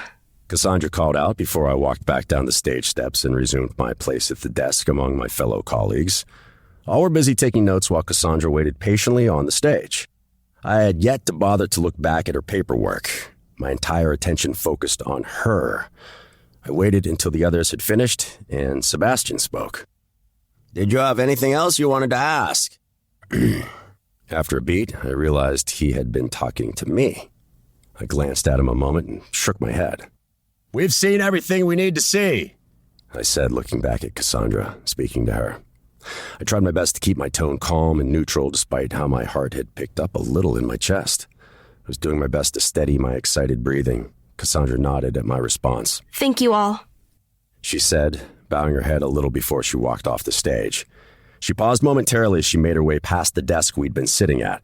I watched her as she locked on Abigail, offering a small smile. See you in a few hours? See you soon, sweetheart. Abigail replied, nodding. Cassandra's eyes flitted for one brief second past Abigail to me again. We looked at each other, a fleeting moment which felt like it lasted much longer than it actually had. She broke away, walking out of the room without another word. The moment she left, I felt my breathing start to steady. I leaned back into my chair, glancing at each of my colleagues, who all seemed lost in thought. She did well, Jean said from the far end of the table. Some of those movements were impressive. I feel like she got them from somewhere. I had done my best to avoid interacting with Jean for the better part of the day, but I couldn't help myself. Jean, it was from our tour decades ago. It's been my favorite performance for years. We practiced the routine for months. Hell, you picked out the damn song, the aria from your favorite opera. Jean stared at me quizzically for a moment. I picked it. I nodded. Funny, I don't really remember it. I sighed, shaking my head. I promise you. While I was annoyed with her, I didn't feel like arguing, still too wound up by the last audition to care. Okay, you two, let's not get into it right now, Sebastian reminded us, bringing me back to the room and to the matter. What do we think, yay or nay? I got up from my seat, trying my best to ignore the shooting pains in my knee. I managed to get around Sebastian without him moving and made my way in front to face the rest of them. My hands fell down on the desk, and I stared Sebastian directly in the eyes, unwavering. If she isn't here in the fall, I'll quit. This program, the circus, my career will be a joke. Liked her that much, huh? Sebastian said, raising a brow at me. She's very talented. Abigail agreed, smiling at me. See, I knew you'd like her. I've known her since she was little. Thomas and I were great friends with her parents. She's always had an affinity for the silks. I think she'd do really well here. Chandler has always had a thing for brunettes, Jean retorted, rolling her eyes. I glanced at her, feeling annoyed. But if I'll be teaching her, I agree. She has potential. I think she'd do well. She just has to get over her nerves. It's settled then, I replied, looking back down at the paperwork on the desk and then back to each of my colleagues, landing on Sebastian last. Cassandra Blackstone will be attending in the fall.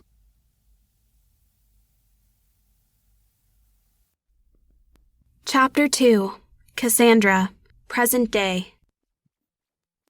The rhythmic sound of rain against a window woke me from a pleasant dream I'd been having. The instant my eyes began to flutter, it was fading. It must have been a good dream, because I could still feel the warmth washing over me. Good dreams didn't happen often for me, not in a long time, so I laid there and enjoyed it for a minute. I stared up at the white popcorn ceiling, at the Seen Better Days ceiling fan wobbling a bit too much for comfort as it spun, watching the blades go round and round for a few moments as I tried to get my bearings. When I looked over, glancing around the small bedroom, my eyes began to focus. The room was smaller than some people's closets, I imagined, and almost so sparse you'd think no one lived there. A twin mattress sat on the hardwood floor, one I'd found at a yard sale close by. A small selection of clothes hung on a metal shower curtain rod that extended across the adjacent wall, by the window. A well-loved laptop and a collection of textbooks sat near the clothes, along with a shabby brown canvas sling bag. Beside the bed was a phone charger taped up a few times since its purchase to prevent the wires from coming apart, and a phone attached to it that was probably around before I'd started high school.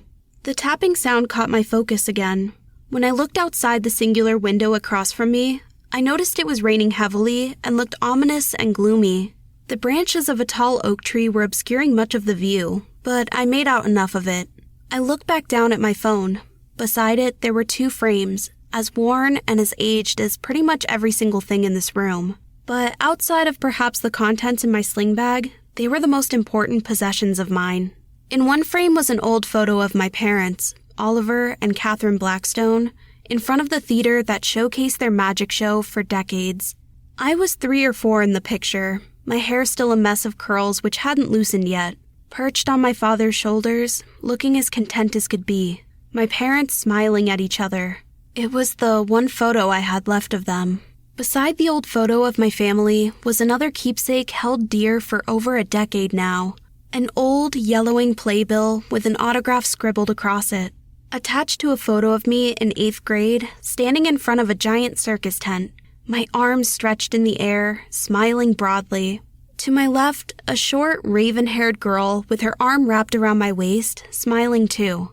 Alexandra Ledger, who adamantly insisted on being called Alex, and I had been friends since elementary school. The picture had been the last time I'd seen her until college years later. The last day we'd spent together. The day before my 13th birthday. The day before my parents died. The day I saw Chandler Moreau in the flesh. I had shaken his hand after he signed a copy of the playbill. I still remember how excited I had been, looking up at him as he towered over me, mesmerized by the talent pouring from him with everything he did. He was the master of his craft in every sense of the word. Chandler had performed on the traveling stage for his circus, Cirque du Lys, alongside his wife, Jean Tremblay. That performance had been when I decided, without a shadow of a doubt, I would perform beside him one day. Someday, he would be my teacher. Though my confidence had wavered from time to time over the decade I waited for those days to come, they had finally arrived. Somehow, the audition committee had liked me so much, they'd given me a full scholarship.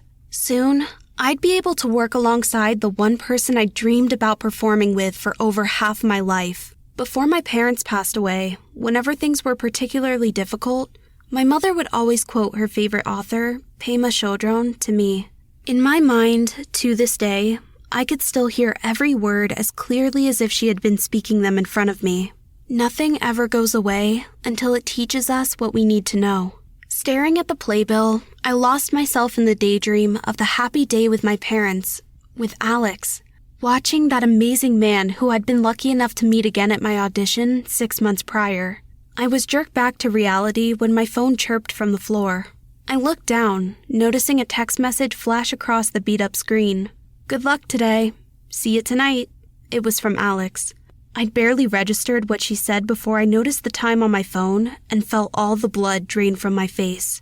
I dashed to my feet in a mad panic. There was only 20 minutes until I was expected at Tremblay Hall at the Dreamers Academy. There was no way I'd make it the several blocks to campus and to the circus history class where I'd be Jean Tremblay's teaching assistant in so little time. But I would try like hell anyway. The last person I want to make a bad impression on was the woman who would be my mentor for the semester. A woman who, while not as talented as Chandler Moreau was, wasn't far behind. She had been his partner for decades. I wanted her to like me. I had a bad feeling that if I was late, it would be more difficult. Somehow, I managed to throw on one of the 3 blouses I owned, a pair of slacks, and some slip-on shoes, pulling my hair into the neatest ponytail I could manage while gathering my things. I made it out the door, sling bag thrown over my shoulder, with 10 minutes to spare before the class began. Under the small awning of the apartment building, I stared out into the torrential downpour, opening the umbrella I'd had since early high school. It rattled in the wind as I lifted it over my head, and I stepped out onto the sidewalk, heading swiftly down the road. My neighbor, an older man with gray hair and beady brown eyes, watched me intently while he smoked on his porch. He reminded me of someone I didn't want to think about, so I tried not to look at him for long. The small stretch of Acrefort I lived in what was mostly a pleasant little town in upstate New York, just happened to be the shadiest part. But it had been all I could afford, that tiny studio apartment. As luck would have it, I managed to make good time cutting across the roads leading up to the Dreamers Academy. The green light seemed to be in my favor, and when I checked my phone, it seemed like I was still going to make it. Then I heard a snap. I watched as the 6 or 7-year-old ratty-as-hell umbrella ripped upward, shredding into several pieces at once. The rain pelted over me in sheets, drenched me within seconds. I was only 2 or 3 minutes away from getting inside Tremblay Hall and out of this mess of a morning. Of course, out of all the days for this to happen, it had to be today. I sprinted as fast as I could across the outskirts of the academy campus, dodging other students and faculty walking around, sheltered by their non-shitty umbrellas, feeling like a sponge drowning in a full sink of water. Tremblay Hall towered in front of me, a beautiful old building. I'd read all about it in textbooks, and I'd seen it at my auditions months before. In my mad dash through the rain, I couldn't help but admire it, taking in all the intricacies. Several of the signature gargoyles loomed over the corners of the buildings, watching over the campus. The minute I stumbled into the building behind a small group of other students, the cold indoor air greeted me, and I realized how absolutely drenched I was. Every single inch of me dripped all over the elegant tiled floors. Next to the doors I'd entered was a large garbage can, into which I aggressively tossed the shitty and now broken umbrella. After, I fumbled in my sling bag, which luckily was waterproofed enough to protect my belongings inside, grabbing my phone. I was 5 minutes late. Not enough time to go to the bathroom and try to make myself the least bit presentable. So much for a good impression. I took off again down the hallway, admiring the variety of art hanging on the walls as I ran. Beautiful paintings and artwork on display depicting various places in Acrefort, and many old photographs and trinkets from circus shows from all over the world. A person could spend hours looking at everything in this building. Whoever had designed it had taken great care in making it stunning. Unfortunately, I didn't have hours. I skidded to a stop outside the doors to the classroom I was supposed to be in. I took a deep breath, deciding to not waste any more time, tugged the heavy wooden windowless door to the classroom open. It was quiet when I entered. I released the door and someone slipped behind me, catching it. That thing will slam so loud you'll scare the kids in Rosewood Commons. Rosewood was a student building on one end of the Dreamers Academy campus, opposite the direction I'd come from. The cafeteria and the student union were housed there. When I turned my gaze toward the voice talking softly to me, I met the brown eyes of a lanky-looking kid with brown, wavy hair, a little on the longer side. He was smiling at me, a curious expression on his face. I am notoriously late for everything. I learned about the door the hard way. Thank you, I whispered back to him. He had a charming smile, warm and inviting. My voice stayed low, doing my best not to distract Jean at the other side of the room. She was my supervisor, after all, and my mentor for the semester. I'm Henry, he said, holding out his hand. Cassie, I replied, taking his hand and returning his smile. Looks like it started raining pretty hard out there, Henry noted, eyeing me up and down. I watched him reach over and snag a jacket that had been laying across the arm of the chair he'd been sitting in. Take this, it gets chilly in there. Thanks, I said, taking his jacket graciously. I better get down there. She's expecting me. I'm the teaching assistant this sem. Henry looked confused for a second, but before I had an opportunity to inquire as to why, there was a loud clearing of a throat from down the aisle of the classroom interrupting me. When it stopped, I noticed it had become eerily quiet. Eventually, I turned toward the direction the sound had come from and nearly fell flat on my face in surprise. Standing at the front of the room, dressed in a fitted deep green button-down matching the color of his eyes, looking dead at me, was Chandler Moreau. Professor Moreau, I supposed he was called here. But in my mind, he'd always be the performer with Cirque du Lys I'd followed half my life. He was certainly not Jean Tremblay, who I had been expecting. His thick brown hair was styled neatly, his tall frame looming. The expression on his face was fierce and piercing straight into me. He was clearly annoyed, a drastic change from his demeanor the last time I'd interacted with him at my audition. Can I help you? I remembered the sound of his voice when he spoke. A calm, slightly coarse and deep sound, with just a hint of an accent I couldn't place. The type of voice demanding your entire attention. I swallowed deeply, holding my eye contact with him. I think I might be in the wrong classroom. I realized the minute I said it. It had to have been what happened. I'm supposed to be with Professor Tremblay, History of the Circus. I'm sorry, I didn't mean to Professor Tremblay is taking a leave of absence, Chandler said, his facial expression and tone filled with annoyance. You're in the right classroom. I'll be teaching history this semester. However, I suggest you make it a habit of not arriving late. Your peers aren't paying good money to listen to me lecture on tardiness. I'm sorry, I replied, starting to take steps forward, as difficult as it was due to the distracting nature of his gaze on me. I adjusted my sling bag on my damp shoulder, still clutching Henry's jacket he'd let me borrow. It was starting to feel cold and uncomfortable, and I didn't think I could be more gracious to Henry for his kindness to me. I looked back over my shoulder at him briefly, both to force myself to stop staring at Chandler, and also to try to silently thank him. As I was saying, Chandler started speaking again, just as I'd made it to the end of the aisleway. As soon as I set my bag on the desk at the front of the room, he stopped speaking again. When I looked over, Chandler's intense green eyes were zeroed in on me. His nostrils flared in annoyance, eyes narrowed. Have you not garnered enough attention this morning, Ms. Blackstone, I said, trying to disregard his snide comment. Cassandra Blackstone. I'm the teaching assistant for this class. Jean's teaching assistant. I guess your assistant now. I'd started rambling, trying to catch myself. I'm sorry. I didn't know where you wanted me to go exactly. I noticed a flicker on Chandler's face for a second. His disgruntled look softened, like he'd come to some sort of realization. I wondered if he remembered who I was. When it disappeared seconds later, I assumed he didn't. I didn't really have a chance to ponder on it, as Chandler continued to glare at me for whatever reason. At that point, I'd started to feel my own little surge of annoyance with the man. Even if I had interrupted him, there hadn't been a need for him to act the way he was. Like he was deriving some small bit of pleasure by trying to torment me a little. Chandler returned to his lecture, and I wrapped myself in Henry's jacket. It was entirely too big for me, but I didn't care.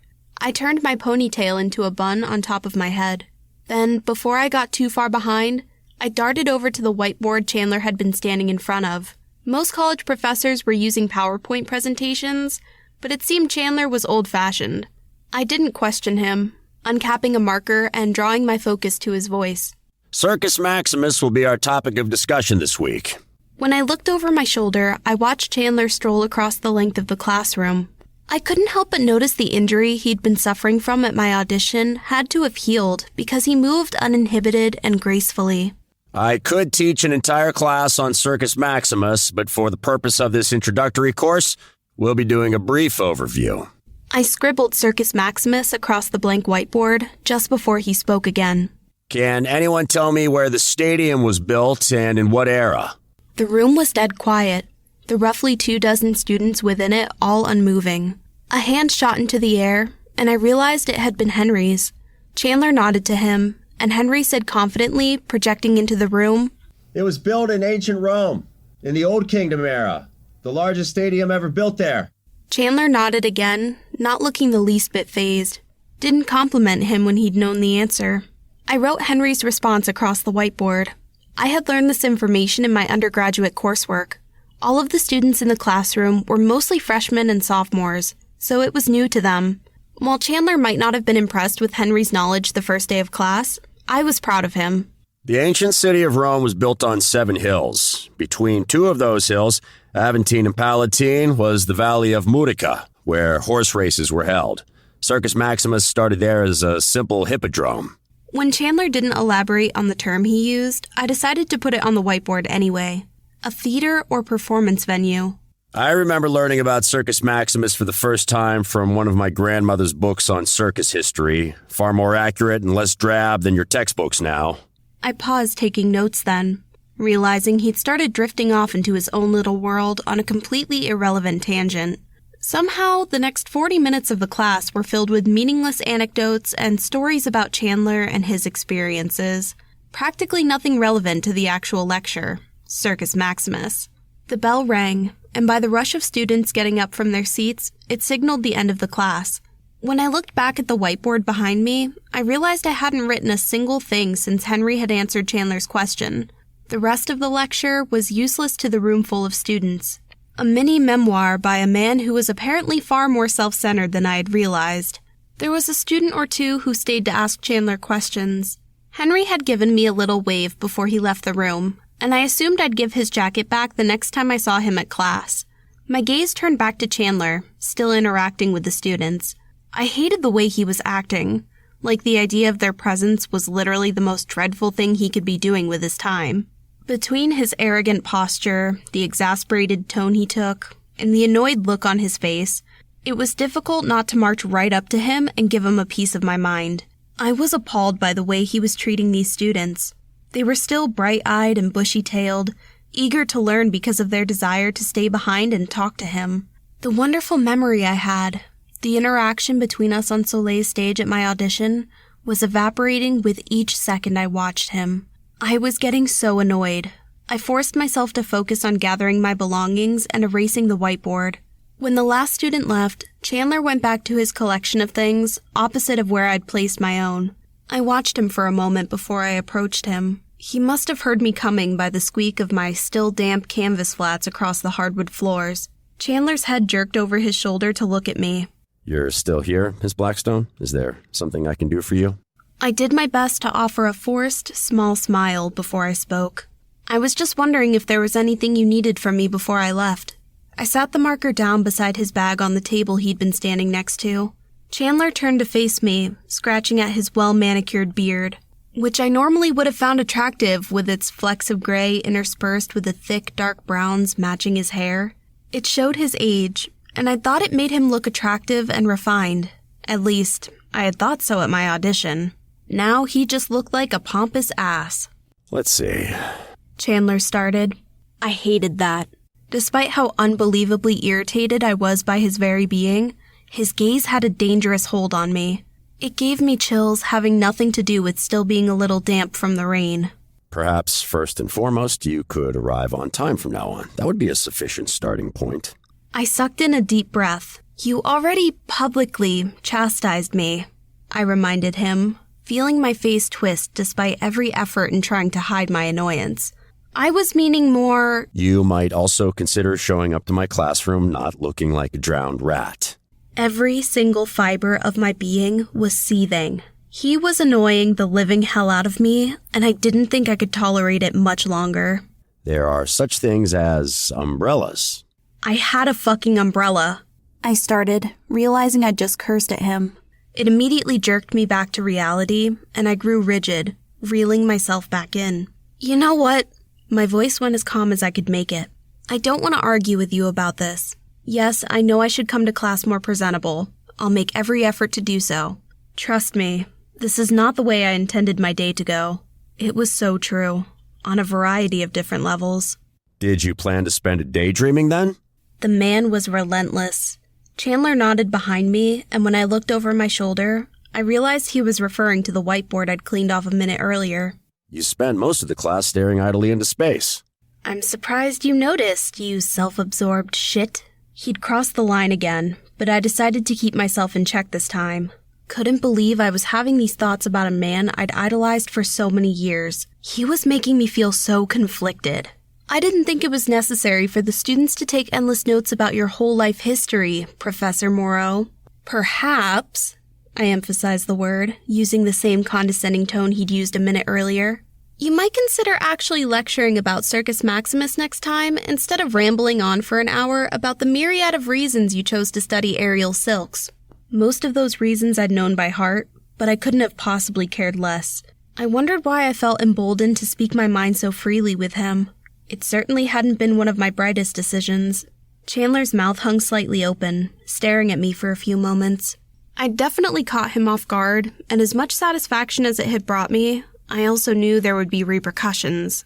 It had been reckless to go toe-to-toe with him in this little sparring session our conversation had turned into. I needed this job desperately, and to lose it on the first day of classes, I absolutely couldn't.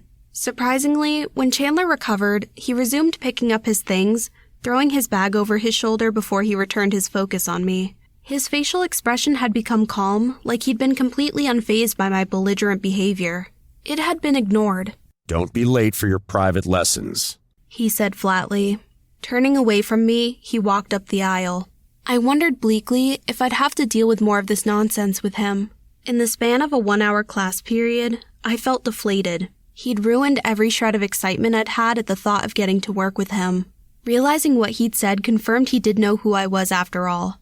I spun around and watched as he walked away. I'm not usually late, I called after him, attempting to defend myself. Whatever you say, Miss Blackstone, Chandler replied, without looking back, just before he'd slipped out the door.